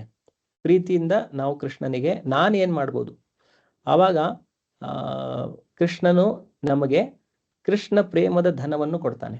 ಇಲ್ದಿದ್ರೆ ನಾವು ಹೋಗಿ ಈ ಕಷ್ಟವನ್ನು ನನಗೆ ಅದರಿಂದ ಪಾರು ಮಾಡಿ, ಇದು ನನಗೆ ಹಣದ ತೊಂದರೆ ಇದನ್ನು ಕೊಡಿ ಅಂದರೆ ಅದನ್ನು ಕೊಡ್ತಾನೆ. ಆದರೆ ನಮಗೆ ಕೃಷ್ಣ ಪ್ರೇಮ ಸಿಗುವುದಿಲ್ಲ, ಕೃಷ್ಣನ ಮೇಲೆ ನಮ್ಮ ಪ್ರೀತಿ ಅದರ ಜಾಗೃತಿ ಆಗುವುದಿಲ್ಲ. ಆದರೆ ಯಾವಾಗ ನಾವು ಏನೂ ನಮಗೆ ಅಪೇಕ್ಷೆ ಇಲ್ಲದೆ ನಾವು ನಿಸ್ವಾರ್ಥವಾಗಿ ಯಾವುದೇ ಮೋಟಿವೇಶನ್ ಅಥವಾ ಒಂದು ಏನೋ ಒಂದು ಇಂಟೆನ್ಷನ್ ಇಟ್ಕೊಳ್ಳದೆ ಕೃಷ್ಣನ ಸೇವೆ ಮಾಡಿದಾಗ, ಆವಾಗ ನಮಗೆ ನಮ್ಮ ಎಲ್ಲ ಕಲ್ಮಶಗಳು, ಹೃದಯದ ಕಲ್ಮಶಗಳು ನಾಶವಾಗಿ ನಮ್ಮ ಏನು ಮೂಲ ಕೃಷ್ಣನ ಮೇಲೆ ಪ್ರೀತಿ ಇದೆ ಅದು ಜಾಗೃತವಾಗುತ್ತೆ. ಆವಾಗ ನಮ್ಮ ಜೀವನ ಇದೆ ಒಂದು ಸುಖಮಯ ಜೀವನವಾಗಿ ಅದು ಪರಿವರ್ತನೆ ಆಗುತ್ತೆ. ಅದಿಲ್ಲದೆ ಇದ್ದಾಗ ಎಷ್ಟೇ ನಮಗೆ ಪ್ರಾಪಂಚಿಕ ಸುಖಗಳು ಸಿಕ್ಕರೂ ಕೂಡ ಅದೆಲ್ಲ ಕ್ಷಣಿಕ ಇರುತ್ತೆ, ಸ್ವಲ್ಪ ದಿವಸ ಆದ್ಮೇಲೆ ಮುಗಿದೋಗುತ್ತೆ. ಮತ್ತೆ ಹೊಸ ಆಸೆಗಳನ್ನು ಪೂರೈಕೆ ಮಾಡಲಿಕ್ಕೆ ಮತ್ತೆ ಅಲ್ಲಿ ಇಲ್ಲಿ ಆ ದೇವಿ ದೇವತೆಗಳು ಅಥವಾ ಭಗವಂತನ ಹತ್ರ ಹೋಗೋದು. ಸೊ ಇದು ಒಂದು ಲೆವೆಲ್ ಆಫ್ ಭಕ್ತಿ, ಭಗವಂತನ ಹತ್ರ ಹೋಗಿ ನಾವು ಕೇಳ್ಕೊಂಡ್ರೆ. ಆದರೆ ಅದಕ್ಕೂ ಮೇಲೆ ಇರೋದು, ಅದು ಭಗವಂತನಲ್ಲಿ ಯಾವುದೇ ಸ್ವಾರ್ಥವಿಲ್ಲದೆ ಕೇವಲ ಭಗವಂತನ ಸೇವೆಯನ್ನು ಮಾಡಲಿಕ್ಕೆ ಭಗವಂತನ ಹತ್ರ ಹೋಗೋದು. ಸೊ ಹಾಗೆ ಮಾಡಿದಾಗ ನಮ್ಮ ಇಂದ್ರಿಯಗಳು ಸಂಪೂರ್ಣವಾಗಿ ತೃಪ್ತಗೊಳ್ತವೆ. ಇದನ್ನ ಬೇರೆ ಬೇರೆ ಶಾಸ್ತ್ರಗಳಲ್ಲಿ ಹೇಗೆ ಹೇಳಿದ್ದಾರೆ ಅಂತಂದ್ರೆ, ಉದಾಹರಣೆ ಮೂಲಕ, ಹೇಗೆ ಒಂದು ಗಿಡದ ಮೂಲಕ್ಕೆ ನಾವು ನೀರು ಹಾಕಿದ್ರೆ ಅದರದ್ದೆಲ್ಲ ಶಾಖೆಗಳು, ಅದರದ್ದೆಲ್ಲ ರೆಂಬೆ ಕೊಂಬೆಗಳು ಎಲ್ಲದಕ್ಕೂ ನೀರು ತಲುಪುತ್ತೆ. ನಾವು ಒಂದೊಂದಾಗಿ ಅದರದ್ದು ಕಾಳಜಿ ವಹಿಸಬೇಕಾಗಿಲ್ಲ. ಓ ಈ ರೆಂಬೆಗೆ ಏನು ಮಾಡಬೇಕು, ಈ ಕೊಂಬೆಗೆ ಏನು ಮಾಡಬೇಕು, ಈ ಎಲೆಗೆ ಏನು ಮಾಡಬೇಕು, ಈ ಹಣ್ಣಿಗೆ ಹೇಗೆ ನಾನು ನೋಡ್ಕೋಬೇಕು, ಅದಕ್ಕೆ ಏನು ಸಪ್ಲೈ ಮಾಡಿದ್ರೆ ಚೆನ್ನಾಗಿರುತ್ತೆ. ಆ ಥರ ನಮಗೆ ಪ್ರತಿಯೊಂದು ಬೇರೆ ಬೇರೆ ಅಂಗಗಳ ಸೇವೆ ಮಾಡುವಂಥ ಅವಶ್ಯಕತೆ ಇಲ್ಲ. ನಾವು ಏನು ಮಾಡ್ತೇವೆ, ಗಿಡದ ಬೇರಿಗೆ ಅಲ್ಲಿ ನೀರು ಹಾಕ್ಬಿಡ್ತೇವೆ, ಆಮೇಲೆ ಆಟೋಮೆಟಿಕ್ ಆಗಿ ಏನಾಗುತ್ತೆ, ಆ ನೀರು ಎಲ್ಲ ಕಡೆ ಸಪ್ಲೈ ಆಗುತ್ತೆ. ಇನ್ನೊಂದು ಉದಾಹರಣೆ ಕೊಟ್ಟಿರೋದು, ನಮ್ಮ ಶರೀರದಲ್ಲಿ ಎಷ್ಟೋ ಅಂಗಗಳಿದೆ. ನಮಗೆ ಹೊರಗಡೆ ಕಾಣುವಂಥ ಅಂಗಗಳು ಮತ್ತು ಒಳಗಡೆ ಕಾಣದೇ ಇರುವಂಥ, ನಮ್ಮ ಕಣ್ಣಿಗೆ ಕಾಣದೇ ಇರುವಂಥ ಶರೀರದ ಒಳಗಡೆ ಇರುವಂಥ ಅಂಗಗಳು ಎಷ್ಟೋ ಇದೆ. ಈಗೆಲ್ಲದಕ್ಕೂ ಎನರ್ಜಿ ಬೇಕು. ನಮಗೆ ಕೆಲಸ ಮಾಡಬೇಕಂದ್ರೆ ನಮ್ಮ ಕೈ ಕಾಲಿಗೆ ಎಲ್ಲದಕ್ಕೂ ಶಕ್ತಿ ಬೇಕು. ಸೊ ಹಾಗಾಗಿ ನಾನು ಈ ಬೆರಳಿಗೆ ಏನು ಮಾಡಬೇಕು, ಈ ಕೈಗೆ ಏನು ಮಾಡಬೇಕು, ಕಾಲಿಗೆ ಏನು ಮಾಡಬೇಕು, ನನ್ನ ತಲೆ ಬಗ್ಗೆ ನಾನು ಏನು ಮಾಡಬೇಕು, ಕಿವಿಗೆ ಏನು ಮಾಡಬೇಕು, ಈ ಥರ ನಾವು ಸಪ್ರೇಟಾಗಿ ಒಂದೊಂದಕ್ಕೆ ಒಂದೊಂದು ವ್ಯವಸ್ಥೆ ಮಾಡಲ್ಲ. ನಾವೇನು ಮಾಡ್ತೇವೆ, ಒಂದು ಕೈಯಲ್ಲಿ ಒಂದು ತುತ್ತು ತಗೊಂಡು ಅದನ್ನು ಬಾಯಲ್ಲಿ ಹಾಕ್ತೇವೆ, ಅದು ಸ್ಟ್ರೇಟ್ ಆಗಿ ನಮ್ಮ ಹೊಟ್ಟೆಗೆ ಹೋಗುತ್ತೆ. ಸೊ ನಾವು ಹೊಟ್ಟೆಯನ್ನು ತೃಪ್ತಿಪಡಿಸಿದ್ರೆ ಸಾಕು. ಸೊ ಹೊಟ್ಟೆಯನ್ನು ತೃಪ್ತಿಪಡಿಸಿದ್ರೆ ಆಟೋಮೆಟಿಕ್ ಆಗಿ ಏನಾಗುತ್ತೆ, ಎಲ್ಲ ಇಂದ್ರಿಯಗಳು ತೃಪ್ತವಾಗಿ ಬಿಡುತ್ತೆ. ಆ ಥರ ಸಿಸ್ಟಮ್ ಇದೆ. ಅದೇ ಥರ ನಮ್ಮ ಮತ್ತು ಭಗವಂತನ ನಡುವಿನ ಸಂಬಂಧ ಹೇಗಿದೆ ಅಂತಂತಂದ್ರೆ, ನಾವು ಯಾವಾಗ ಭಗವಂತನ ಸೇವೆಯನ್ನು ಮಾಡ್ತೇವೆ ಆಟೋಮೆಟಿಕ್ ಆಗಿ ನಮಗೆ ಸುಖದ ಅನುಭವ ಆಗುತ್ತೆ, ನಮಗೆ ಆನಂದದ ಅನುಭವ ಆಗುತ್ತೆ. ಈ ಥರ ಆ ಸಿಸ್ಟಮ್ ಇದೆ. ಹೇಗೆ ಹೊಟ್ಟೆಯಲ್ಲಿ ಊಟ ಹಾಕಿದ್ರೆ ಹೇಗೆ ನಮ್ಮ ಎಲ್ಲ ಕೈ ಕಾಲಿಗೆ ಎಲ್ಲ ಏನು ಅಂಗಗಳಿದೆ ಎಲ್ಲದಕ್ಕೂ ಶಕ್ತಿ ಬರುತ್ತೆ, ನಾವು ಏನೂ ಮಾಡಬೇಕಾಗಿಲ್ಲ. ಅದು ಹೇಗೆ ಒಳಗೆ ಸಿಸ್ಟಮ್ ವರ್ಕ್ ಆಗುತ್ತೆ ಅದು ನಮಗೂ ಗೊತ್ತಿರಲ್ಲ, ನಮ್ಗೆ ತಿನ್ನೋದು ಒಂದೇ ಗೊತ್ತು. ಆಮೇಲೆ ಅದು ಹೇಗೆ ಜೀರ್ಣ ಆಗುತ್ತೆ, ಹೇಗೆ ಅದು ಬ್ಲಡ್ ಆಗಿ ಕನ್ವರ್ಟ್ ಆಗುತ್ತೆ, ಹೇಗೆ ಬ್ಲಡ್ ಎಲ್ಲ ಕಡೆ ಸಪ್ಲೈ ಆಗಿ ನಮ್ಗೆ ಶಕ್ತಿ ಕೊಡುತ್ತೆ, ಅದೆಲ್ಲ ನಮಗೆ ಗೊತ್ತಿರಲ್ಲ. ಅದು ನಮ್ಗೆ ಗೊತ್ತಾಗಬೇಕು ಇಲ್ಲ. ಕೇವಲ ನಾವು ರುಚಿಯಾದ ಪ್ರಸಾದವನ್ನು ಬಾಯಿ ಮುಖಾಂತರ ಹೊಟ್ಟೆ ಕಳಿಸಿದ್ರೆ ಸಾಕು, ಉಳಿದಿದ್ದ ಕೆಲಸ ಎಲ್ಲ ಆಟೋಮೆಟಿಕ್ ಆಗಿಬಿಡುತ್ತೆ. ಅದೇ ಥರ ನಾವು ಕೃಷ್ಣನ ಸೇವೆ ಬಂದು ಮಾಡಿದ್ರೆ ಸಾಕು, ಉಳಿದಿದ್ದೆಲ್ಲ ನಮಗೆ ಬೇಕಾಗಿರುವಂಥ ಏನು ಆನಂದ ಇದೆ, ನಾವು ಎದ್ದಕ್ಕೆ ನಾವು ಈಗ ಹಾತೊರೀತಾ ಇದ್ದೇವೆ, ಹಂಬಲಿಸ್ತಾ ಇದ್ದೇವೆ, ಅದೆಲ್ಲ ಪ್ರಕಾರದ ಸುಖ ಏನಿದೆ ಆಟೋಮೆಟಿಕ್ ಆಗಿ ನಮಗೆ ಕೃಷ್ಣನಿಂದ ಪ್ರಾಪ್ತವಾಗಿಬಿಡುತ್ತೆ. ಸೊ ನಾವು ಯಾವುದೇ ಅಪೇಕ್ಷೆ ಇಲ್ಲದೆ ನಿಸ್ವಾರ್ಥದಿಂದ ಕೇವಲ ಭಗವಂತನ ಸಂತೋಷಕ್ಕಾಗಿ ನಾವು ಯಾವಾಗ ಭಗವಂತನ ಸೇವೆಯಲ್ಲಿ ತೊಡಗಿಕೊಳ್ತೇವೆ, ಆವಾಗ ಆಟೋಮೆಟಿಕ್ ಆಗಿ ಆತ್ಮಕ್ಕೆ ನಿಜವಾದ ಆನಂದದ ಅನುಭವ ಆಗುತ್ತೆ. ಪ್ರಾಪಂಚಿಕವಾಗಿ ಪ್ರತಿಯೊಬ್ಬನು ತನ್ನ ಇಂದ್ರಿಯಗಳನ್ನು ತೃಪ್ತಿಪಡಿಸಲು ಬಯಸುತ್ತಾನೆ ಮತ್ತು ತನ್ನ ಅಪ್ಪಣೆಯಂತೆ ದೇವರು ಈ ತೃಪ್ತಿಗಾಗಿ ಎಲ್ಲವನ್ನೂ ಒದಗಿಸಬೇಕು ಎಂದು ಬಯಸುತ್ತಾನೆ. ಸೊ ಇದೆಲ್ಲ ಜನರಲ್ ಆಗಿ ಸಾಮಾನ್ಯ ಜನರು ಇದೇ ಥರ ಭಾವಿಸೋದು.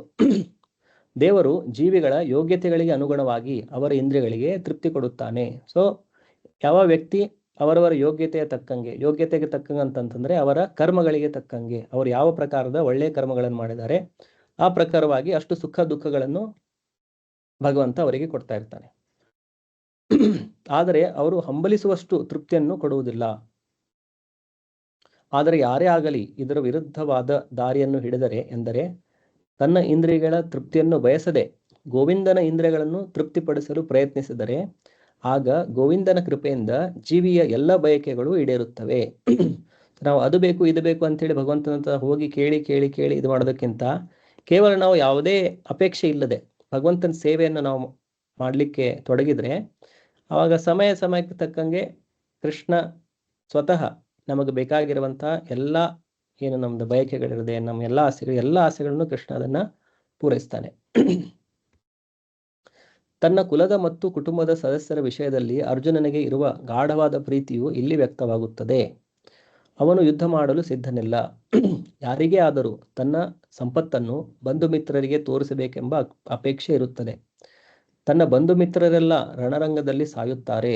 ಆದ್ದರಿಂದ ವಿಜಯವನ್ನು ಗಳಿಸಿದ ಮೇಲೆ ತನ್ನ ಸಂಪತ್ತನ್ನು ಅವರೊಂದಿಗೆ ಹಂಚಿಕೊಳ್ಳುವುದು ಸಾಧ್ಯವಾಗುವುದಿಲ್ಲ ಎಂದು ಅರ್ಜುನನ ಆತಂಕ. ಇದು ಐಹಿಕ ಬದುಕಿನ ಸಹಜವಾದ ಲೆಕ್ಕಾಚಾರ. ಸೊ ಒಂದು ಭೌತಿಕ ಜಗತ್ತಿನಲ್ಲಿರುವಂತಹ ಭೌತಿಕವಾದಿಗಳು, ಬದ್ಧ ಆತ್ಮರು ಸಹಜವಾಗಿ ಈ ಥರ ವಿಚಾರ ಮಾಡ್ತಾರೆ. ಎಲ್ಲ ನನ್ನ ಆಸ್ತಿ ಸಂಪತ್ತು ಎಲ್ಲದನ್ನು ನಾನು ಸಂಬಂಧಿಕರಿಗೆ ನಾನು ತೋರಿಸ್ಕೋಬೇಕು, ಅವ್ರ ಜೊತೆ ನಾನು ಹಂಚ್ಕೋಬೇಕು. ಆದರೆ ಅಲೌಕಿಕ ಬದುಕಾದರೂ ಸಂಪೂರ್ಣ ಭಿನ್ನವಾದದ್ದು. ಭಕ್ತನಾದವನು ಭಗವಂತನ ಅಪೇಕ್ಷೆಗಳನ್ನು ಪೂರೈಸಲು ಬಯಸುವುದರಿಂದ ಭಗವಂತನು ಅನುಮತಿ ಕೊಟ್ಟರೆ ಅವನು ಭಗವಂತನ ಸೇವೆಗಾಗಿ ಎಲ್ಲ ಬಗೆಯ ಸಂಪತ್ತನ್ನು ಸ್ವೀಕರಿಸಬಹುದು. ಆದರೆ ಭಗವಂತನು ಅನುಮತಿ ನೀಡದಿದ್ದರೆ ಒಂದು ಕಾಸನ್ನು ಸ್ವೀಕರಿಸಬಾರದು. ಆದರೆ ಭಕ್ತನಾಗಿರೋರು ಅವನ ಮನಸ್ಥಿತಿ ಹೇಗಿರುತ್ತೆ? ಈಗ ಭಗವಂತನ ಸೇವೆಗಾಗಿ ಭಗವಂತ ನನಗೆ ಎಲ್ಲ ಪ್ರಕಾರದ ಸಂಪತ್ತನ್ನು ಕೊಟ್ಟರೂ ಕೂಡ ಅವರು ಸ್ವೀಕರಿಸ್ಕೊಳ್ತಾರೆ ಭಗವಂತನ ಸೇವೆಗಾಗಿ. ಅದೇ ಭಗವಂತ ಅದನ್ನು ಕೊಡಲಿಲ್ಲ ಅಂತಂದ್ರೆ ಅವರು ಒಂದು ಕಾಸನ್ನು ಕೂಡ ತಮಗಾಗಿ ಸ್ವೀಕರಿಸ್ಕೊಳ್ಳೋದಿಲ್ಲ. ಇದು ಭಕ್ತರ ಒಂದು ಮನಸ್ಥಿತಿ. ಅರ್ಜುನನಿಗೆ ತನ್ನ ಬಂಧುಗಳನ್ನು ಕೊಲ್ಲಲು ಇಷ್ಟವಿರಲಿಲ್ಲ. ಅವರನ್ನು ಕೊಲ್ಲುವುದೇ ಅಗತ್ಯವಾದರೆ ಕೃಷ್ಣನೇ ಕೊಲ್ಲಲಿ ಎಂದು ಬಯಸಿದ. ಸೊ ಇಲ್ಲಿ ಅರ್ಜುನ ಏನ್ ತಿಳ್ಕೊಳ್ತಾ ಇದ್ದಾನೆ? ನನಗೆ ನನ್ನ ಬಂಧುಗಳನ್ನು ನನಗೆ ಕೊಲ್ಲಿಕ್ಕೆ ಇಷ್ಟವಿಲ್ಲ. ಸೊ ಅವ್ರೇನಾದ್ರೂ ಸಾಯ್ಲೇಬೇಕಂತಂದ್ರೆ ಅದು ನಾನು ಮಾಡ್ಲಿಕ್ಕೆ ಆಗುದಿಲ್ಲ, ಅದು ಕೃಷ್ಣನೇ ಕೊಂದುಬಿಡ್ಲಿ. ಅವರನ್ನು ಕೊಲ್ಲುವುದೇ ಅಗತ್ಯವಾದರೆ ಕೃಷ್ಣನೇ ಕೊಲ್ಲಲಿ. ಅವರು ರಣಭೂಮಿಗೆ ಬರುವ ಮೊದಲೇ ಕೃಷ್ಣನ ಅವರನ್ನು ಕೊಂದಿದ್ದಾನೆ. ತಾನೇನಿದ್ದರೂ ಕೃಷ್ಣನ ಸಾಧನವಾಗಬೇಕು ಅಷ್ಟೇ ಎಂಬುದು ಈ ಘಟ್ಟದಲ್ಲಿ ಅವನಿಗೆ ತಿಳಿದಿರಲಿಲ್ಲ. ಸೊ ಈಗಿನ ಸ್ಥಿತಿಯಲ್ಲಿ ಅರ್ಜುನನಿಗೆ ಗೊತ್ತಿಲ್ಲ, ಏನು ಗೊತ್ತಿಲ್ಲ ಅಂತಂತಂದ್ರೆ ಅರ್ಜುನ ಆಲ್ರೆಡಿ ಡಿಸೈಡ್ ಮಾಡಿ ಇವರನ್ನೆಲ್ಲ ಆಲ್ರೆಡಿ ಕೊಂದ್ಬಿಟ್ಟಿದ್ದಾನೆ. ಈಗ ಆಲ್ರೆಡಿ ಅವ್ರು ಡಿಸೈಡ್ ಆಗಿಬಿಟ್ಟಿದೆ ಇವರೆಲ್ಲ ಸಾಯ್ಬೇಕು ಅಂತೇಳಿ. ಆದರೆ ಅರ್ಜುನನಿಗೆ ಇನ್ನೂ ಇದು ಗೊತ್ತಿಲ್ಲ. ಅದರಿಂದಾಗಿ ಅರ್ಜುನ ಈ ಥರ ವಿಚಾರ ಮಾಡ್ತಾ ಇದ್ದಾನೆ. ಸೊ ನಾನು ಕೇವಲ ಒಬ್ಬ ಕೃಷ್ಣನ ಕೈಯಲ್ಲಿ ಒಂದು ಸಾಧನವಾಗಬೇಕು ಅಷ್ಟೇ, ಈ ವಿಚಾರ ಅರ್ಜುನನಿಗೆ ಇನ್ನೂ ಗೊತ್ತಿಲ್ಲ. ಅದು ಯಾವಾಗ ಗೊತ್ತಾಗುತ್ತೆ? ಮುಂದಿನ ಅಧ್ಯಾಯಗಳಲ್ಲಿ ಅರ್ಜುನ ಕೃಷ್ಣನಿಗೆ ನಿನ್ನ ವಿಶ್ವರೂಪದ ದರ್ಶನವನ್ನು ನನಗೆ ತೋರಿಸು ಅಂತೇಳಿ ವಿನಂತಿ ಮಾಡ್ಕೊಳ್ತಾನೆ.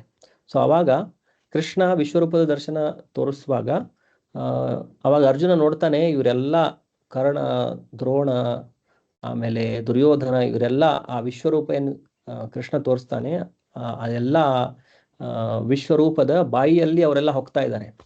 ಅಲ್ಲಿ ಹೋಗಿ ಅವರೆಲ್ಲ ಕೆಲವೊಬ್ರದ್ದು ಆ ವಿಶ್ವರೂಪದ ಹಲ್ಲಿನಲ್ಲಿ ಸಿಕ್ಕಾಕೊಂಡಿದ್ದಾರೆ, ಅವರ ತಲೆ ಜಜ್ತಾ ಇದೆ, ಈ ಥರ ಅವರೆಲ್ಲರೂ ಸಾವನ್ನಪ್ತಾ ಇದ್ದಾರೆ.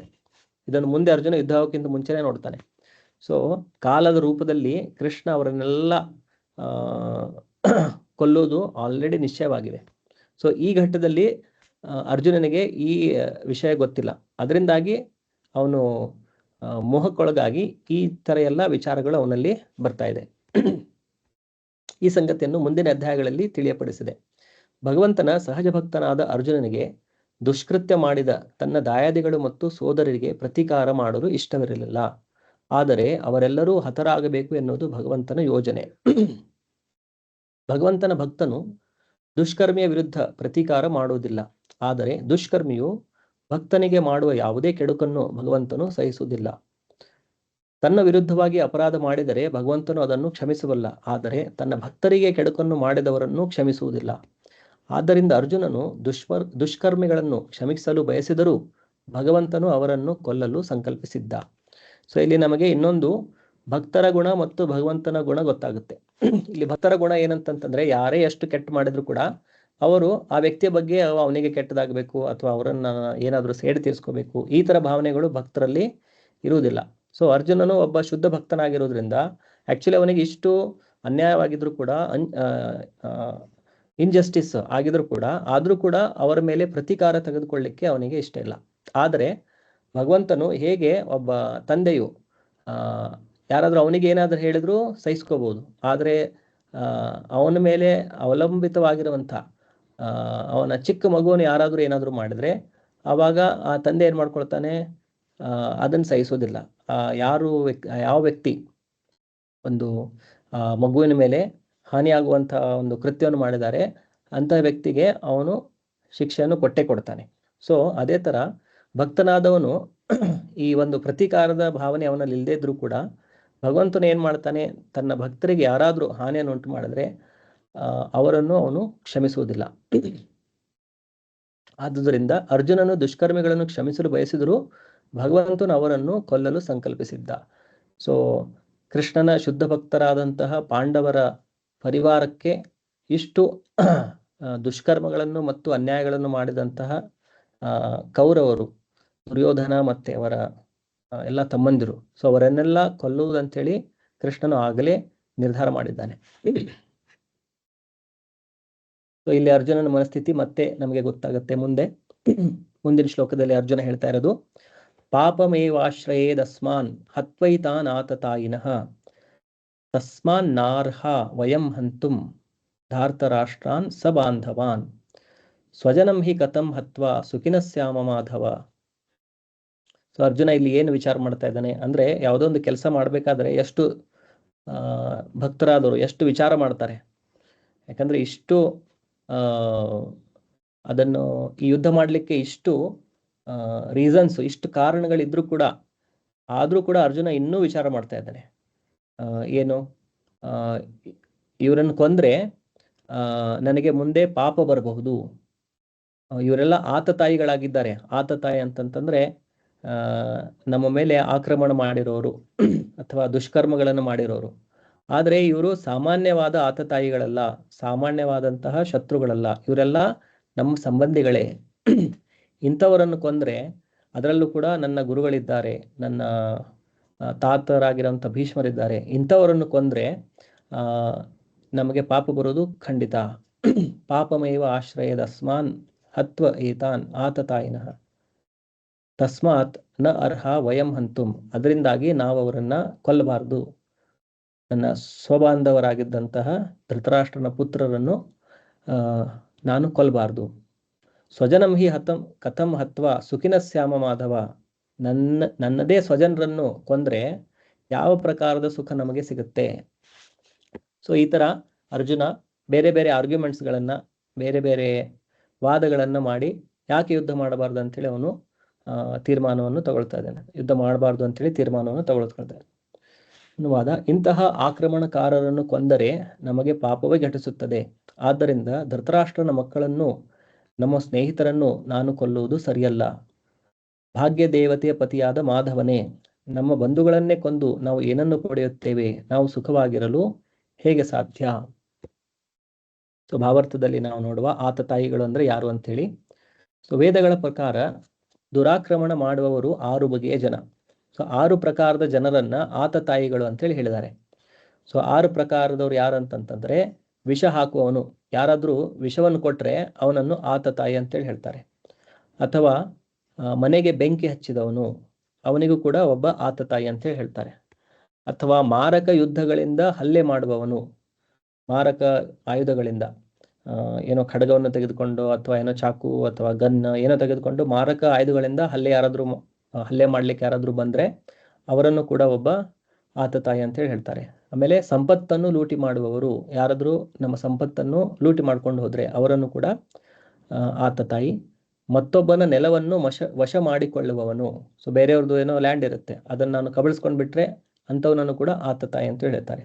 ಮತ್ತು ಮತ್ತೊಬ್ಬನ ಹೆಂಡತಿಯನ್ನು ಅಪಹರಿಸುವವನು, ಬೇರೆಯವರ ಹೆಂಡತಿಯನ್ನು ಅಪಹರಣ ಮಾಡ್ಕೊಂಡು ಹೋದ್ರೆ ಅವರನ್ನು ಕೂಡ ಆತತಾಯಿ ಅಂತೇಳಿ ವೇದಗಳ ಪ್ರಕಾರ ಈ 6 ಪ್ರಕಾರದ ಜನರನ್ನು ಹೇಳಲಾಗಿದೆ. ಈ 6 ಪ್ರಕಾರ ಜನರು ವಿಷ ಕೊಡೋರು, ಬೆಂಕಿ ಹಚ್ಚೋರು, ಮಾರಕ ಆಯುಧಗಳಿಂದ ಹಲ್ಲೆ ಮಾಡುವವರು, ಸಂಪತ್ತನ್ನು ಲೂಟಿ ಮಾಡುವವರು, ಮತ್ತೆ ನೆಲವನ್ನು ಕಬಳಿಸ್ಕೊಳ್ಳುವವರು, ಮತ್ತೆ ಒಬ್ಬ ವ್ಯಕ್ತಿಯ ಪತ್ನಿಯನ್ನು ಅಪಹರಿಸುವವರು. ಸೊ ಎಲ್ಲಾ ಪ್ರಕಾರದ ಜನರನ್ನ ಆತತಾಯಿಗಳು ಅಂತೇಳಿ ಹೇಳಿದ್ದಾರೆ. ಮತ್ತೆ ಇಂತಹ ಆಕ್ರಮಣಕಾರರನ್ನು ಕೂಡಲೇ ಕೊಲ್ಲಬೇಕು, ಹಾಗೆ ಕೊಲ್ಲುವುದರಿಂದ ಪಾಪವೇನೂ ಬರುವುದಿಲ್ಲ, ಈ ಥರ ವೇದಗಳಲ್ಲಿ ಹೇಳಲಾಗಿದೆ. ಈಗ ಯಾರಾದ್ರೂ ನಿಮಗೆ ವಿಷ ಕೊಡ್ಲಿಕ್ಕೆ ಬಂದ, ಸೊ ಅಂಥ ವ್ಯಕ್ತಿಯನ್ನು ನೀವು ಕೊಂದ್ರೆ ಅದಕ್ಕೆ ಪಾಪವಿಲ್ಲ. ಯಾರಾದ್ರೂ ನಿಮ್ಮ ಮನೆಗೆ ಬೆಂಕಿ ಹಚ್ಚಿದ, ಸೊ ಅಂಥ ವ್ಯಕ್ತಿಯನ್ನು ನೀವು ಕೊಂದ್ರೆ ಅದಕ್ಕೂ ಪಾಪ ಇಲ್ಲ. ಯಾರಾದ್ರೂ ಮಾರಕ ಆಯುಧಗಳಿಂದ ಹಲ್ಲೆ ಮಾಡ್ಲಿಕ್ಕೆ ಬಂದ, ಅಂಥ ವ್ಯಕ್ತಿಗಳನ್ನು ಕೂಡ ಕೊಂದ್ರೆ ಪಾಪವಿಲ್ಲ. ನಿಮ್ಮ ಸಂಪತ್ತನ್ನು ಯಾರೋ ಲೂಟಿ ಮಾಡ್ಕೊಂಡು ಹೋಗಿದ್ದ, ನೀವು ಅವನನ್ನು ಹಿಡಿದ್ಬಿಟ್ಟು ಅವನನ್ನು ಕೊಂದ್ರಿ, ಅದಕ್ಕೂ ಕೂಡ ಪಾಪವಿಲ್ಲ. ಅಥವಾ ಯಾರೋ ನೆಲವನ್ನು ವಶ ಮಾಡಿಕೊಂಡಿದ್ರು, ಅಂಥವರನ್ನು ನೀವು ಕೊಂದ್ರೆ ಅದಕ್ಕೂ ಪಾಪ ಇಲ್ಲ. ಅಥವಾ ನಿಮ್ಮ ಪತ್ನಿಯನ್ನು ಅಪಹರಿಸಿಕೊಂಡು ಹೋದ, ಅಂಥ ವ್ಯಕ್ತಿಯನ್ನು ಕೊಂದ್ರೂ ಕೂಡ ಪಾಪ ಇಲ್ಲ. ಇದು ವೇದಗಳ ಪ್ರಕಾರ. ಈಗ ಆಧುನಿಕ ಕಾನೂನುಗಳನ್ನೆಲ್ಲ ನೋಡಿದ್ರೆ ನಾವು ಯಾವುದೇ ತರಹದ ನಾವೇ ಒಬ್ಬ ವ್ಯಕ್ತಿಯನ್ನು ಹತ್ಯೆ ಮಾಡುವಂಥದ್ದು ಅದು ಕಾನೂನಿನ ಪ್ರಕಾರ ಕಾನೂನು ಬಾಹಿರವಾಗಿರುತ್ತೆ. ಅಂಥ ಕೃತ್ಯಗಳಲ್ಲಿ ನಾವು ತೊಡಗಿಕೊಳ್ಬಾರ್ದು. ಆದರೆ ವೇದಗಳ ಪ್ರಕಾರ ಹಿಂದಿನ ಕಾಲದಲ್ಲಿ ಯಾವಾಗ ವೇದಗಳ ಆಧಾರದ ಮೇಲೆ ರಾಜರು ರಾಜ್ಯವನ್ನು ಆಳ್ತಿದ್ರು, ಆವಾಗಿನ ನಿಯಮಗಳು ಹೇಗಿತ್ತು ಅಂತಂತಂದ್ರೆ, ಈ 6 ಪ್ರಕಾರದ ವ್ಯಕ್ತಿಗಳನ್ನು ಕೊಂದ್ರೆ ಅಂಥ ವ್ಯಕ್ತಿಗೆ ಯಾವುದೇ ಪಾಪವು ತಾಗುವುದಿಲ್ಲ. ಇಂತಹ ಆಕ್ರಮಣಕಾರರನ್ನು ಕೊಲ್ಲುವುದು ಸಾಮಾನ್ಯ ಮನುಷ್ಯನಿಗೂ ಯೋಗ್ಯ ಕಾರ್ಯ. ಆದರೆ ಅರ್ಜುನನು ಸಾಮಾನ್ಯ ಮನುಷ್ಯನಾಗಿರಲಿಲ್ಲ. ಅವನದು ಸಂತ ಸದೃಶ ಸ್ವಭಾವ. ಆದ್ದರಿಂದ ಅವನು ಸಂತನಂತೆಯೇ ಅವರೊಡನೆ ನಡೆದುಕೊಳ್ಳಲು ಬಯಸಿದ. ಸೊ ಸಾಮಾನ್ಯ ವ್ಯಕ್ತಿಗಳು ಏನ್ ಮಾಡ್ತಾರೆ, ಈ ತರ ಯಾವುದೇ ಆತತಾಯಿಗಳಿದ್ರೆ ಅವರನ್ನು ಇಮಿಡಿಯೇಟ್ ಆಗಿ ನಾವು ಕೊಲ್ಬೇಕಂತೇಳಿ ಪ್ರಯತ್ನಿಸ್ತಾರೆ. ಆದರೆ ಅರ್ಜುನನು ಒಬ್ಬ ಸಾಮಾನ್ಯ ವ್ಯಕ್ತಿ ಆಗದೆ ಅವನೊಬ್ಬ ಸಂತನ ಹಾಗೆ ಇದ್ದ. ಅವನು ಭಗವಂತನ ಶುದ್ಧ ಭಕ್ತನಾಗಿರುವುದರಿಂದ ಅವನಲ್ಲಿ ಒಬ್ಬ ಸಂತರಲ್ಲಿರುವಂಥ ಎಲ್ಲಾ ಗುಣಗಳು ಅವನಲ್ಲಿದ್ದು, ಅದರಿಂದಾಗಿ ಅವರನ್ನು ಕೊಲ್ಲದೆ ಅವನು ಸಂತನಂತೆ ಅವರೊಡನೆ ನಡೆದುಕೊಳ್ಳಲು ಬಯಸಿದ. ಆದರೆ ಇಂತಹ ಸಂತನ ರೀತಿ ಕ್ಷತ್ರಿಯನಿಗಲ್ಲ. ಸೊ ಈ ತರ ಸಂತ ಸ್ವಭಾವ ಏನಿದೆ ಅದು ಕ್ಷತ್ರಿಯರಿಗೆ ಇರಬಾರ್ದು. ಅವರು ಭಕ್ತರಾದರೂ ಕೂಡ ತಕ್ಕ ಸನ್ನಿವೇಶದಲ್ಲಿ ಒಬ್ಬ ಈ ತರ ಆತತಾಯಿಗಳಿದ್ರೆ ಅವರನ್ನು ಕೊಲ್ಲಬೇಕು. ಇದು ವೇದಗಳ ನಿರ್ದೇಶ.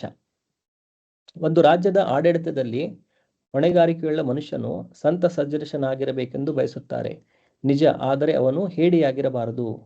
ಸಂತನಾಗಿದ್ರೂ ಕೂಡ ಅಂಥ ವ್ಯಕ್ತಿ ಹೇಡಿಯಾಗಿರಬಾರ್ದು. ತಕ್ಕ ಸಮಯ ಬಂದಾಗ ಅವನು ತನ್ನ ಕ್ಷತ್ರಿಯ ಪ್ರವೃತ್ತಿಯನ್ನು ತೋರಿಸಿ ಶತ್ರುಗಳನ್ನ ನಾಶ ಮಾಡಬೇಕು. ಇಲ್ಲಿ ಉದಾಹರಣೆಗೆ ಶ್ರೀರಾಮನ ಬಗ್ಗೆ ಹೇಳಲಾಗಿದೆ. ಅವನದು ಎಂತಹ ಸ್ವಭಾವ ಎಂದರೆ, ಈಗಲೂ ಜನರು ರಾಮರಾಜ್ಯದಲ್ಲಿ ಇರಬೇಕೆಂದು ಬಯಸುತ್ತಾರೆ. ಸೊ ಶ್ರೀರಾಮರ ಬಗ್ಗೆ ಈಗಲೂ ಕೂಡ ಜನರು ರಾಮರಾಜ್ಯದಲ್ಲಿ ನಾವು ಬಾಳಬೇಕಂತ ಹೇಳಿ ಬಯಸುತ್ತಾರೆ. ಅಂತಹ ಶ್ರೀರಾಮರ ಸ್ವಭಾವ. ಆದರೆ ರಾಮನು ಎಂದೂ ಹೇಳಿಯಂತೆ ನಡೆದುಕೊಳ್ಳಲಿಲ್ಲ. ರಾಮನ ಪತ್ನಿ ಸೀತೆಯನ್ನು ಅಪಹರಿಸಿದ ರಾವಣನು ರಾಮನ ವಿರುದ್ಧ ಆಕ್ರಮಣ ಮಾಡಿದವನೇ. ಜಗತ್ತಿನ ಚರಿತ್ರೆಯಲ್ಲೇ ಸಾಮ್ಯವಿಲ್ಲದಂತಹ ಪಾಠವನ್ನು ಶ್ರೀರಾಮನು ಅವನಿಗೆ ಕಲಿಸಿದ. ಸೊ ಶ್ರೀರಾಮನು ತನ್ನ ಪತ್ನಿಯಾದಂತಹ ಸೀತೆಯನ್ನು ಅಪಹರಣ ಮಾಡಿದ ರಾವಣನಿಗೆ ತಕ್ಕ ಪಾಠವನ್ನು ಕಲಿಸಿ ಅವನ ಇಡೀ ವಂಶವನ್ನೇ ನಾಶ ಮಾಡುತ್ತಾನೆ ಲಂಕೆಗೆ ಹೋಗಿ. ಸೊ ತಕ್ಕ ಪಾಠವನ್ನು ರಾವಣನಿಗೆ ಕಲಿಸ್ತಾನೆ. ಆದರೆ ಅರ್ಜುನನ ವಿರುದ್ಧ ಆಕ್ರಮಣ ಮಾಡಿದವರು ವಿಶೇಷ ವರ್ಗದವರು ಎಂದರೆ ಅವನ ತಾತ, ಅವನ ಗುರು, ಸ್ನೇಹಿತರು, ಮಕ್ಕಳು, ಮೊಮ್ಮಕ್ಕಳು ಮೊದಲಾದವರು ಎಂಬುದನ್ನು ಪರಿಗಣಿಸಬೇಕು. ಸೊ ರಾಮನ ವಿಷಯದಲ್ಲಿ ಏನಾಗಿತ್ತು, ಈ ತರ ಆತತಾಯಿ ಆಗಿದ್ದವನು ಹೊರಗಿನ ವ್ಯಕ್ತಿ. ಆದರೆ ಅರ್ಜುನನ ವಿಷಯದಲ್ಲಿ ಇವರೆಲ್ಲ ಒಂದೇ ಪರಿವಾರದವರು, ತನ್ನದೇ ಬಂಧು ಬಳಗದವರು, ತನ್ನದೇ ಸಂಬಂಧಿಗಳು ಅವರು ಇವನ ಮೇಲೆ ಆಕ್ರಮಣವನ್ನು ಮಾಡಿ ಆತತಾಯಿಗಳಾಗಿದ್ದಾರೆ. ಆಕ್ಚುಲಿ ನಾವು ನೋಡಿದ್ರೆ ಈ 6 ಏನಿದೆ ಅದರಲ್ಲಿ ಆಲ್ಮೋಸ್ಟ್ ಎಲ್ಲ ಕೂಡ ಧೃತರಾಷ್ಟ್ರನ ಮಕ್ಕಳು ಅವ್ರ ಜೊತೆ ಮಾಡಿರ್ತಾರೆ. ಭೀಮ ಚಿಕ್ಕವನಾಗಿದ್ದಾಗ ಅವನಿಗೆ ವಿಷ ಹಾಕಲಿಕ್ಕೆ ಪ್ರಯತ್ನ ಪಡ್ತಾರೆ ದುರ್ಯೋಧನ ಎಲ್ಲ ಸೇರಿ. ಆಮೇಲೆ ಅವರಿಗೆ ಲಾಕ್ಷಾಗೃಹದಲ್ಲಿ ಕಳಿಸಿ ಮನೆಗೆ ಬೆಂಕಿ ಹಚ್ಚಲಿಕ್ಕೆ ಕೂಡ ಪ್ರಯತ್ನ ಮಾಡ್ತಾರೆ. ಆಮೇಲೆ ಅವರೆಲ್ಲ ಸಂಪತ್ತನ್ನು ಮತ್ತೆ ರಾಜ್ಯವನ್ನು ಮೋಸದಿಂದ ಜೂಜಾಟದಲ್ಲಿ ತಮ್ಮ ವಶದಲ್ಲಿ ಮಾಡ್ಕೊಳ್ತಾರೆ. ಮತ್ತೆ ಅವರ ಪತ್ನಿಯಾದಂತಹ ದ್ರೌಪದಿ ದೇವಿಯನ್ನ ಅಪಮಾನ ಮಾಡಲಿಕ್ಕೆ ಜೂಜಾಟದ ಸಮಯದಲ್ಲಿ ಕೂಡ ಪ್ರಯತ್ನ ಮಾಡ್ತಾರೆ. ಸೊ ಈ ರೀತಿಯಾಗಿ ಆಲ್ಮೋಸ್ಟ್ ಎಲ್ಲಾ ಪ್ರಕಾರದ ಏನು ದುಷ್ಕರ್ಮಗಳಿದೆ ಅದನ್ನೆಲ್ಲ ಅವರು ಎಸಗಿದ್ದಾರೆ ಪಾಂಡವರ ಮೇಲೆ. ಸೊ ಶಾಸ್ತ್ರಗಳ ಪ್ರಕಾರ ನೋಡಿದ್ರೆ ಅವರನ್ನು ಕೊಂದ್ರೆ ಯಾವುದೇ ತರಹದ ಪಾಪಗಳು ಬರುವುದಿಲ್ಲ. ಆದರೆ ಅರ್ಜುನನು ಸಂತ ಸ್ವಭಾವನಾಗಿರೋದ್ರಿಂದ ಮತ್ತೆ ಈ ಏನು ಆತತಾಯಿಗಳಾಗಿದ್ದಾರೆ ಅವರು ಹೊರಗಿನವರೆಲ್ಲ ತನ್ನದೇ ಸಂಬಂಧಿಗಳಾಗಿರೋದ್ರಿಂದ ಅವರನ್ನು ನಾನು ಕೊಲ್ಲಬೇಡುವ ಅಂತ ಹೇಳಿ ವಿಚಾರ ಮಾಡ್ತಾ ಇದ್ದಾರೆ. ಅದರಿಂದಾಗಿ ಅರ್ಜುನನು ಸಾಮಾನ್ಯ ಅತಿಕ್ರಮಣಕಾರರ ವಿರುದ್ಧ ಅಗತ್ಯವೆನಿಸುವ ತೀವ್ರ ಕ್ರಮಗಳನ್ನು ಕೈಗೊಳ್ಳಬಾರದು ಎಂದು ಭಾವಿಸಿದ. ಅಲ್ಲದೆ ಸ್ವಂತ ಸ್ವಭಾವದವರು ಕ್ಷಮೆಯನ್ನು ತೋರಬೇಕೆಂದು ಆದೇಶವಿದೆ. ಸೊ ಇನ್ನೊಂದು ವೇದಗಳ ನಿರ್ದೇಶ ಏನಂತಂತಂದ್ರೆ ಸಂತ ಸ್ವಭಾವದವರು ಕ್ಷಮೆಯನ್ನು ತೋರಬೇಕು. ಒಬ್ಬ ವ್ಯಕ್ತಿ ಏನೇ ಒಂದು ಅಪರಾಧಗಳನ್ನು ಎಸಗಿದ್ರು ಕೂಡ ಸಂತ ಸ್ವಭಾವದವರನ್ನು ಕ್ಷಮಿಸಬೇಕು. ಸಂತ ಸ್ವಭಾವದವರಿಗೆ ಯಾವುದೇ ರಾಜಕೀಯ ತುರ್ತಿಗಿಂತ ಇಂತಹ ಆದೇಶಗಳು ಮುಖ್ಯ. ರಾಜಕೀಯ ಕಾರಣಗಳಿಗಾಗಿ ತನ್ನ ಬಂಧುಗಳನ್ನು ಕೊಲ್ಲುವುದಕ್ಕಿಂತ ಧರ್ಮ ಮತ್ತು ಸಂತ ಸಹಜ ರೀತಿ ಈ ಕಾರಣಗಳಿಗಾಗಿ ಅವರನ್ನು ಕ್ಷಮಿಸುವುದೇ ಉತ್ತಮ ಎಂದು ಅರ್ಜುನನು ಭಾವಿಸಿದ. ಸೊ ಇಲ್ಲಿ ಅರ್ಜುನನ ಅವನು ಯಾವ ಅಷ್ಟು ರಾಜಮನೆತನದಲ್ಲಿ ಹುಟ್ಟಿ ಬೆಳೆದಿದ್ರು ಕೂಡ ಹೇಗೆ ಅವನ ಮನಸ್ಸಿನಲ್ಲಿ ವೈರಾಗ್ಯವಿದೆ ಅಂತ ಹೇಳಿ ಕೂಡ ಗೊತ್ತಾಗುತ್ತೆ. ಸೊ ನನಗೆ ರಾಜ್ಯನೂ ಬೇಡ, ಏನು ಬೇಡ, ಕಾಡಿಗೆ ಹೋಗ್ಲಿಕ್ಕೆ ಕೂಡ ಅರ್ಜುನ ರೆಡಿ ಆಗಿದ್ದಾನೆ. ಅಂದ್ರಲ್ಲಿ ಇಷ್ಟು ಅವನು ಅಂತಸ್ತು ಸಂಪತ್ತಿನಲ್ಲಿ ಬೆಳೆದು ಕೂಡ ಯಾವುದಕ್ಕೂ ಅವನು ಅಟ್ಯಾಚ್ ಆಗಿ ಇರಲಿಲ್ಲ, ಅದರಲ್ಲಿ ಅಂಟುಕೊಂಡಿರ್ಲಿಲ್ಲ. ಈ ತರ ಸಮಯ ಬಂದಾಗ ಅವನು ಎಲ್ಲವನ್ನೂ ತ್ಯಾಗ ಮಾಡಿ ಕಾಡಿಗೆ ಹೋಗಿ ಕೂಡ ಇರ್ಲಿಕ್ಕೆ ಅವನು ಈಗ ತಯಾರಾಗಿದ್ದಾನೆ. ಸೊ ಇದು ಅರ್ಜುನನ ಒಂದು ಸಂತ ಸ್ವಭಾವವನ್ನು ತೋರಿಸ್ಕೊಳ್ಳುತ್ತೆ.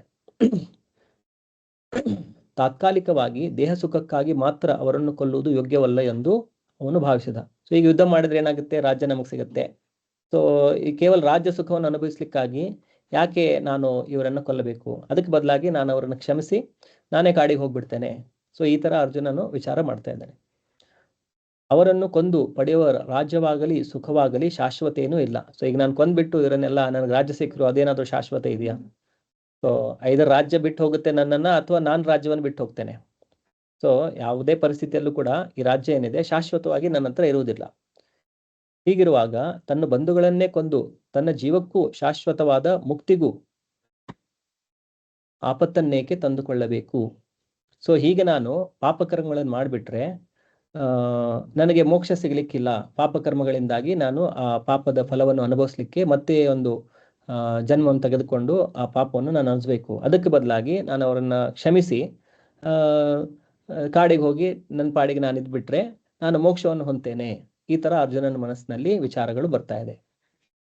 ಅರ್ಜುನನು ಕೃಷ್ಣನನ್ನು ಮಾಧವ ಅಥವಾ ಭಾಗ್ಯ ದೇವತೆಯ ಪತಿ ಎಂದು ಕರೆಯುವುದು ಅರ್ಥವತ್ತಾಗಿದೆ. ಕೃಷ್ಣನು ಭಾಗ್ಯ ದೇವತೆ ಪತಿ. ಅವನು ತನ್ನನ್ನು ದೌರ್ಭಾಗ್ಯಕರವಾದ ದಾರಿಯಲ್ಲಿ ನಡೆಯುವಂತೆ ಪ್ರೇರಿಸಬಾರದು ಎಂದು ಅರ್ಜುನ ಹೇಳಬಯಸಿದ.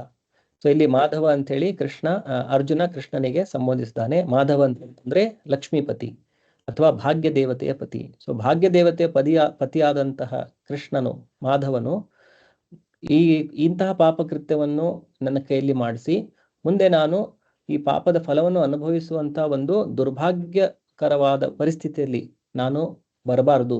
ಅಂತಹ ಸನ್ನಿವೇಶವನ್ನು ಕೃಷ್ಣ ನನಗೆ ಸೃಷ್ಟಿಸಬಾರದು. ಈ ಒಂದು ಭಾವನೆಯಿಂದ ಕೂಡ ಅರ್ಜುನನು ಕೃಷ್ಣನಿಗೆ ಮಾಧವ ಅಂಥೇಳಿ ಸಂಬೋಧನೆ ಮಾಡಿದ್ದಾನೆ. ಹೇಗೆ ಗೋವಿಂದ, ಮಾಧವ ಮತ್ತೆ ಜನಾರ್ದನ ಈ ಬೇರೆ ಬೇರೆ ಹೆಸರುಗಳಿಂದ ಅರ್ಜುನ ಕೃಷ್ಣನಿಗೆ ಸಂಬೋಧನೆ ಮಾಡ್ತಾ ಇದ್ದಾನೋ ಅದಕ್ಕೂ ಕೂಡ ಆ ಹಿಂದಿನ ಭಾವನೆಗಳಿದೆ. ಯಾಕೆ ಅರ್ಜುನ ಈ ಹೆಸರನ್ನು ಹೇಳಿ ಕೃಷ್ಣನಿಗೆ ಕರೀತಾ ಇದ್ದಾನೆ ಅಂತ. ಆದರೆ ಕೃಷ್ಣನು ಭಕ್ತರಿಗೆ ಮಾತ್ರವಲ್ಲ ಯಾರಿಗೂ ದುರದೃಷ್ಟವನ್ನು ತರುವುದಿಲ್ಲ. ಆದರೆ ಕೃಷ್ಣನ ಗುಣ ಹೇಗೆ ಅಂತಂತಂದ್ರೆ ಕೃಷ್ಣನು ಯಾವುದೇ ವ್ಯಕ್ತಿಗೂ ದುರದೃಷ್ಟವನ್ನು ತರುವುದಿಲ್ಲ. ತನ್ನ ಭಕ್ತರನ್ನು ಬಿಡಿ, ಯಾರು ಭಕ್ತರಲ್ಲಿ ಇಲ್ವೋ ಅವರಿಗೂ ಕೂಡ ಕೃಷ್ಣನು ಅವರಿಗೆ ಒಂದು ಕೆಟ್ಟದಾಗಬೇಕಂತೇಳಿ ಯಾವತ್ತೂ ಭಾವಿಸೋದಿಲ್ಲ. ಭಗವಂತನು ಯಾವತ್ತೂ ಯಾವುದೇ ವ್ಯಕ್ತಿಗೆ ಕೆಟ್ಟದಾಗಬೇಕಂತೇಳಿ ಭಾವಿಸೋದಿಲ್ಲ. ಭಗವಂತ ಕೆಲವೊಂದ್ಸಲ ಕೆಲವು ವ್ಯಕ್ತಿಗೆ ಶಿಕ್ಷೆ ಕೊಟ್ಟರೂ ಕೂಡ ಆ ಶಿಕ್ಷೆಯಿಂದ ಆ ವ್ಯಕ್ತಿಯ ಶುದ್ಧಿ ಆಗುತ್ತೆ ಹೊರತು ಅವನಿಗೆ ಏನು ಕೆಟ್ಟದಂತೂ ಆಗಲ್ಲ. ಆ ವ್ಯಕ್ತಿಯು ಶುದ್ಧನಾಗಿ ಆ ಶಿಕ್ಷೆಯ ಫಲವಾಗಿ ಅವನು ಭಗವಂತನ ಇನ್ನೂ ಹತ್ತಿರ ಬರ್ತಾನೆ. ಅಥವಾ ಕೆಲವೊಂದು ಸನ್ನಿವೇಶಗಳಲ್ಲಿ ಒಬ್ಬ ವ್ಯಕ್ತಿಯ ಯಾರು ಈ ತರಹ ಪಾಪ ಮಾಡಿರುವಂತ ಯಾರು ದುಷ್ಕರ್ಮಿಗಳಿದ್ದಾರೆ, ಕೃಷ್ಣನಿಂದ ಅಥವಾ ಕೃಷ್ಣನ ಭಕ್ತನಿಂದ ಕೊಲ್ಲಲ್ಪಟ್ಟರೂ ಕೂಡ ಕೃಷ್ಣ ಅವರಿಗೆ ಇಮಿಡಿಯೇಟ್ ಆಗಿ ಮೋಕ್ಷವನ್ನು ಕೊಡ್ತಾನೆ. ಅವರು ಎಷ್ಟೋ ಜನ್ಮಗಳನ್ನು ಇಲ್ಲಿ ಅನುಭವಿಸಿ, ಕಷ್ಟಗಳನ್ನು ಅನುಭವಿಸಿ, ಆಮೇಲೆ ಏನೋ ಸಾಧನೆಗಳನ್ನು ಮಾಡಿ ಆಮೇಲೆ ಮುಕ್ತರಾಗುವುದಕ್ಕಿಂತ ಒಂದೇ ಜೀವನದಲ್ಲಿ ಅವರು ಕೃಷ್ಣನಿಂದ ಕೊಲ್ಲಲ್ಪಟ್ಟು ಅಥವಾ ಕೃಷ್ಣನ ಭಕ್ತನಾದಂತಹ ಅರ್ಜುನನಿಂದ ಕೊಲ್ಲಲ್ಪಟ್ಟು ಅವರು ಕೂಡ ಮೋಕ್ಷವನ್ನು ಹೊಂದುತ್ತಾರೆ. ಆ ಮೋಕ್ಷದಲ್ಲಿ ಬೇರೆ ಬೇರೆ ಪ್ರಕಾರಗಳಿದೆ. ಸಾಯುಜ್ಯ, ಸಾಲೋಕ್ಯ, ಸಾರೂಪ್ಯ, ಸಾಮೀಪ್ಯ, ಸಾರ್ಷ್ಟಿ ಅಂತೇಳಿ. ಆದ್ರೆ ಅವರಿಗೆ ಸಾಯುಜ್ಯ ಮುಕ್ತಿ ಅಂತೇಳಿ ಸಿಗುತ್ತೆ, ಬ್ರಹ್ಮನಲ್ಲಿ ಲೀನವಾಗುವುದು. ಅದು ತುಂಬಾ ಕೆಳಮಟ್ಟದ ಮುಕ್ತಿ, ಅದು ಶಾಶ್ವತವಾಗಿಯೂ ಕೂಡ ಉಳಿಯುವುದಿಲ್ಲ, ಮತ್ತೆ ಅಲ್ಲಿಂದ ಪತನವಾಗುತ್ತೆ. ಆದ್ರೆ ಅವರಿಗೆ ಒಂದು ಆ ಮುಕ್ತಿಯ ಒಂದು ಸ್ಥಾನವನ್ನು ಕೃಷ್ಣ ಕೊಡ್ತಾನೆ. ಸೊ ಹೀಗೆ ಕೃಷ್ಣನು ಯಾರಿಗೂ ಕೂಡ ದುರದೃಷ್ಟ ತರುವಂತ ಕಾರ್ಯಗಳನ್ನು ಯಾವುದೇ ಮಾಡೋದಿಲ್ಲ. ಕೃಷ್ಣನು ಆಲ್ವೇಸ್ ಶುಭಕರ. ಯಾವುದೇ ವ್ಯಕ್ತಿಗೆ ಕೃಷ್ಣನು ಯಾವಾಗಲೂ ಶುಭವನ್ನೇ ಮಾಡುತ್ತಾನೆ. ಅವನಿಗೆ ಒಂದು ದುರದೃಷ್ಟ ತರುವಂತ ಪರಿಸ್ಥಿತಿಯನ್ನು ಯಾವಾಗಲೂ ಕೃಷ್ಣ ತಂದುಕೊಡುವುದಿಲ್ಲ. ನಮ್ಮ ಕಣ್ಣಿಗೆ ಕೆಲವು ಸಲ ಹಾಗೆ ಕಂಡ್ರೂ ಕೂಡ, ಈಗ ಪಾಂಡವರ ವಿಷಯದಲ್ಲಿ ನಾವು ನೋಡಿದ್ರೆ, ಈ ಯುದ್ಧವಾಗಿ ಅವರು ಜಯವನ್ನು ಗಳಿಸುವುದಕ್ಕಿಂತ ಮುಂಚೆ ಅವರು ಹುಟ್ಟಿದಾಗಿಂದ ಆ ಸ್ಥಿತಿಯವರೆಗೂ ಕೂಡ ಅವರ ಜೀವನದಲ್ಲಿ ಎಷ್ಟೋ ಕಷ್ಟಗಳನ್ನು ಅನುಭವಿಸ್ತಾರೆ. ಅವರು ಕಾಡಿಗೆ ಅವ್ರಿಗೆ ಹೋಗ್ಬೇಕಾಗತ್ತೆ, ಅವರ ಪತ್ನಿ ಅವಮಾನ ಆಗುತ್ತೆ, ಅವರ ರಾಜ್ಯವನ್ನು ಕಳೆದುಕೊಳ್ತಾರೆ. ಇದನ್ನ ಯಾರಾದ್ರೂ ನೋಡಿದ್ರೆ ಏನ್ ದುರದೃಷ್ಟ ಇವ್ರದ್ದು ಅಂತೇಳಿ ಅನ್ಕೋಬಹುದು. ಆದ್ರೆ ಕೃಷ್ಣನೇ ಸ್ವಯಂ ಅವ್ರ ಜೊತೆ ಇರುವಾಗ ಅವರಿಗೆ ಯಾವುದೇ ತರದ ಹೊರನೋಟಕ್ಕೆ ಈ ತರ ಒಂದು ದುರದೃಷ್ಟಕರವಾದಂತಹ ಸ್ಥಿತಿ ಅಂತೇಳಿ ನಮ್ಗೆ ಅನ್ಸಿದ್ರು ಕೂಡ ಭಕ್ತರು ಅದನ್ನ ಆ ತರ ನೋಡುವುದಿಲ್ಲ. ಅವ್ರು ಯಾವಾಗಲೂ ಕೃಷ್ಣನ ಮೇಲೆ ಅವಲಂಬಿತರಾಗಿ ಆ ಅವಲಂಬನೆಯ ಸುಖವನ್ನು ಅವ್ರು ಪಡಿತಾ ಇರ್ತಾರೆ. ಯಾವಾಗಲೂ ಕೃಷ್ಣನ ವಿಚಾರದಲ್ಲಿ ಅವರು ಮಗ್ನರಾಗಿ ಅದರಲ್ಲೇ ಆನಂದವನ್ನು ಪಡ್ತಿರ್ತಾರೆ. ಅವ್ರು ಯಾವಾಗಲೂ ಈ ಹೊರಗಿನ ಏನು ದೈಹಿಕ ಸುಖ ದುಃಖಗಳಿದೆ ಅದರಿಂದ ಯಾವತ್ತೂ ಅವರು ತುಂಬಾ ಹರ್ಷೋಲ್ಲಾಸಿತರೂ ಆಗುವುದಿಲ್ಲ, ತುಂಬಾ ಅವರು ನೋವನ್ನು ಕೂಡ ಅನುಭವಿಸುವುದಿಲ್ಲ. ಇದು ಭಕ್ತರ ನಿಜವಾದ ಎಕ್ಸ್ಪೀರಿಯನ್ಸ್. ಅವರು ಯಾವ ತರ ಜೀವನವನ್ನು ಅನುಭವಿಸ್ತಾರೆ, ಅವರು ಈ ಭೌತಿಕ ಸುಖ ದುಃಖಗಳಿಗೆ ಅವರು ಅನ್ಅಫೆಕ್ಟೆಡ್, ಯಾವುದೇ ತರ ಅವರಲ್ಲಿ ಅವ್ರ ಮೇಲೆ ಯಾವುದೇ ಅಫೆಕ್ಟ್ ಈ ಸುಖ ದುಃಖಗಳು ಮಾಡುವುದಿಲ್ಲ. ಅವರು ಕೇವಲ ಭಗವಂತನಲ್ಲಿ ಶರಣಾಗಿ ಭಗವಂತನ ಸೇವೆ ಮಾಡ್ತಾ ಅದರಲ್ಲೇ ಅವರು ಆನಂದವನ್ನು ಪಡಿತಾ ಇರ್ತಾರೆ. ಸೊ ಇಲ್ಲಿವರೆಗೆ ನಾವು 31ರಿಂದ 36 ಶ್ಲೋಕವನ್ನು ನೋಡಿದ್ದೇವೆ. ಮುಂದಿನ ಕ್ಲಾಸ್ನಲ್ಲಿ ನಾವು 37ನೇ ಶ್ಲೋಕದಿಂದ ಮುಂದುವರಿಸುವ. ಏನಾದರೂ ಪ್ರಶ್ನೆಗಳಿದ್ರೆ ನಾವು ಡಿಸ್ಕಸ್ ಮಾಡ್ಬೋದು.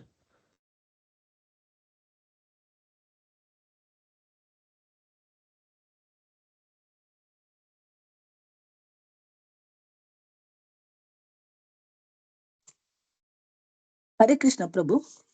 ಹರೇ ಕೃಷ್ಣ ಮಾತಾಜಿ. ಪ್ರಭು, ವಿಶ್ವರೂಪ ಮತ್ತೆ ವಿರಾಟ್ ರೂಪ ಅಂದ್ರೆ ಎರಡು ಒಂದೇನಾ ಬೇರೆನಾ ಪ್ರಭು? ಸೇಮ್ ಎರಡು ಸೇಮ್. ಅದು ಮುಂದಿನ ಅಧ್ಯಾಯದಲ್ಲಿ ಬರುತ್ತೆ, 11ನೇ ಅಧ್ಯಾಯದಲ್ಲಿ ಬರುತ್ತೆ ವಿಶ್ವರೂಪ ದರ್ಶನ ಅಂತ.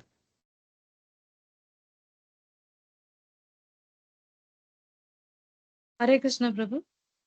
ಹರೇ ಕೃಷ್ಣ ಮಾತಾಜಿ. ಪ್ರಭು, ಇದು ಚತುರ್ವರ್ಣಮಯ ಸೃಷ್ಟ ಅಂತ ಅದು ಹೇಳಿದ್ರಲ್ಲ, ಅದು ಚತುರ್ವರ್ಣ ಅವ್ರದ್ದು ವರ್ಣದ ಮುಖಾಂತರನೇ ಅವ್ರದ್ದು ಕಾರ್ಯಗಳೇನಿದೆಯೋ ಅದನ್ನ ಮಾಡ್ತಾನೆ, ಅದರಿಂದಾನೇ ಭಗವತ್ ಆರಾಧನೆ ಆಗುತ್ತೆ ಅಂತ ಹೇಳಿದ್ರಲ್ಲ, ಅದು ಅರ್ಥ ಆಗಿಲ್ಲ ಪ್ರಭು. ಅಂದ್ರೆ ಇದು ಭಾಗವತಂದಲ್ಲಿ ಬರುತ್ತೆ. ಭಗವದ್ಗೀತೆಯಲ್ಲಿ ಕೂಡ ಕೃಷ್ಣ ಮುಂದಿನ ಅಧ್ಯಾಯಗಳಲ್ಲಿ ನಾವು ನೋಡ್ತೇವೆ. ಸ್ವಕರ್ಮಣ ತಮ್ಮ ಅಭ್ಯರ್ಚ ಸಿದ್ಧಿಂ ವಿಂದಂತಿ ಮಾನವ ಅಂತೇಳಿ. ಅಂದ್ರೆ ತಮ್ಮ ಸ್ವಕರ್ಮಗಳನ್ನು ಮಾಡ್ತಾ ಭಗವಂತನ ಸೇವೆ ಮಾಡಿ ಒಬ್ಬ ವ್ಯಕ್ತಿ ಭಗವಂತನ ಧಾಮಕ್ಕೆ ಮರಳಿ ಹೋಗ್ಬೋದು ಅಂತೇಳಿ. ಈಗ ಉದಾಹರಣೆಗೆ ಒಬ್ಬ ವ್ಯಕ್ತಿ ಏನೋ ಒಂದು ಕೆಲಸ ಮಾಡ್ತಾ ಇದ್ದಾನೆ ಅಂದ್ಕೊಳ್ಳಿ. ಸೊ ಈಗ ಭಗವಂತನ ಧಾಮಕ್ಕೆ ಹೋಗ್ಲಿಕ್ಕೆ ಏನು ವಿಧಾನ ಅಂತಂತಂದ್ರೆ ಅದಕ್ಕೆ ಆ ಯುಗ ಧರ್ಮ ಏನಿದೆ ಅದನ್ನ ಪಾಲನೆ ಮಾಡಬೇಕು. ಆ ಯುಗ ಧರ್ಮದ ಪಾಲನೆ ಮಾಡಿದ್ರೆ ಆ ಪರ್ಟಿಕ್ಯುಲರ್ ಯುಗದಲ್ಲಿ ಜನ್ಮವನ್ನು ತೆಗೆದುಕೊಂಡಿರುವಂತ ಆತ್ಮ ವಿಶೇಷವಾಗಿ ಮನುಷ್ಯ ಶರೀರದಲ್ಲಿ ಜನ್ಮ ತೆಗೆದುಕೊಂಡಿರೋದು. ಯಾಕಂದ್ರೆ ಇದೆಲ್ಲ ನೀತಿ ನಿಯಮಗಳು, ವೇದಗಳ ನಿರ್ದೇಶಗಳು ಎಲ್ಲವೂ ಇರೋದು ಮನುಷ್ಯರಿಗೆ, ಪ್ರಾಣಿಗಳಿಗೆ ಇದಲ್ಲ. ಮನುಷ್ಯರಿಗೆ ಇದು. ಯಾಕಂದ್ರೆ ಕೇವಲ ಮನುಷ್ಯ ಶರೀರದಲ್ಲಿ ಮಾತ್ರ ಆತ್ಮವು ಭಗವಂತನ ಹತ್ರ ವಾಪಸ್ ಹೋಗ್ಬೋದು. ಸೊ ಆ ಯುಗ ಧರ್ಮವನ್ನು ಮಾಡಿ ಆ ವ್ಯಕ್ತಿ ಭಗವಂತನ ಧಾಮಕ್ಕೆ ಮರಳಿ ಹೋಗ್ಬೋದು. ಆ ಯುಗ ಧರ್ಮ ಮಾಡಲಿಕ್ಕೆ ಬೇರೆ ಬೇರೆ ಯುಗಗಳಲ್ಲಿ ಬೇರೆ ಬೇರೆ ಇದೆ. ಈಗ ಧ್ಯಾನ ಅಂತ ಹೇಳಿದೆ ಸತ್ಯಯುಗದಲ್ಲಿ, ತ್ರೇತಾಯುಗದಲ್ಲಿ ಯಜ್ಞ ಅಂತ ಹೇಳಿದೆ, ಆಮೇಲೆ ದ್ವಾಪರ ಯುಗದಲ್ಲಿ ಅರ್ಚನೆ ಅಂತ ಹೇಳಿದೆ, ಕಲಿಯುಗದಲ್ಲಿ ನಾಮ ಸಂಕೀರ್ತನ ಅಂತ ಹೇಳಿದೆ. ಸೊ ಕೃಷ್ಣನ ನಾಮದ ಸಂಕೀರ್ತನ ಅಥವಾ ಕೃಷ್ಣನ ನಾಮದ ಜಪ ಇದನ್ನು ಮಾಡಿದರೆ ಆ ವ್ಯಕ್ತಿ ಯಾವುದೇ ವರ್ಣದಲ್ಲಿರಲಿ, ಅವನು ಬ್ರಾಹ್ಮಣ ಥರ ಕೆಲಸ ಮಾಡ್ತಾ ಇರಲಿ ಅಥವಾ ಕ್ಷತ್ರಿಯ ಥರ ಕೆಲಸ ಮಾಡ್ತಾ ಇರಲಿ ಅಥವಾ ಒಬ್ಬ ವೈಶ್ಯನ ಥರ ಅಥವಾ ಶೂದ್ರನ ಥರ, ಅದ್ಯಾವುದೂ ಕನ್ಸಿಡರೇಷನ್ಗೆ ಬರಲ್ಲ. ಆ ವ್ಯಕ್ತಿ ಏನು ಮಾಡಬೇಕು, ತನ್ನ ಆಧ್ಯಾತ್ಮಿಕ ಸಾಧನೆಯನ್ನು ತನ್ನ ಸ್ಥಾನದಲ್ಲಿ ಇದ್ದುಕೊಂಡೇ ಮಾಡಬೇಕು. ಸೊ ತನ್ನ ಕೆಲಸಗಳನ್ನು ಮಾಡ್ತಾ ಆ ವ್ಯಕ್ತಿ ಹರೇ ಕೃಷ್ಣ ಮಂತ್ರವನ್ನು ಜಪ ಮಾಡಿದ್ರೆ, ವಿಶೇಷವಾಗಿ ಈ ಕಲಿಯುಗದಲ್ಲಿ, ಸೊ ಅವನು ಏನು ಕೆಲಸ ಮಾಡ್ತಾ ಇದ್ದಾನೆ ಅದನ್ನೇನು ಕ್ರೈಟೀರಿಯಾನೇ ಇಲ್ಲ. ಜಪ ಮಾಡ್ಲಿಕ್ಕೆ ಏನು ಕ್ರೈಟೀರಿಯಾ ಇದೆ? ಯಾರು ಬೇಕಾದರೂ ಮಾಡ್ಬೋದು, ಅದಕ್ಕೇನು ನಿಯಮಗಳಿಲ್ಲ. ಬ್ರಾಹ್ಮಣರಷ್ಟೇ ಮಾಡಬೇಕು, ಕ್ಷತ್ರಿಯರಷ್ಟೇ ಮಾಡಬೇಕು, ಅದೆಲ್ಲ ನಿಯಮಗಳಿಲ್ಲ.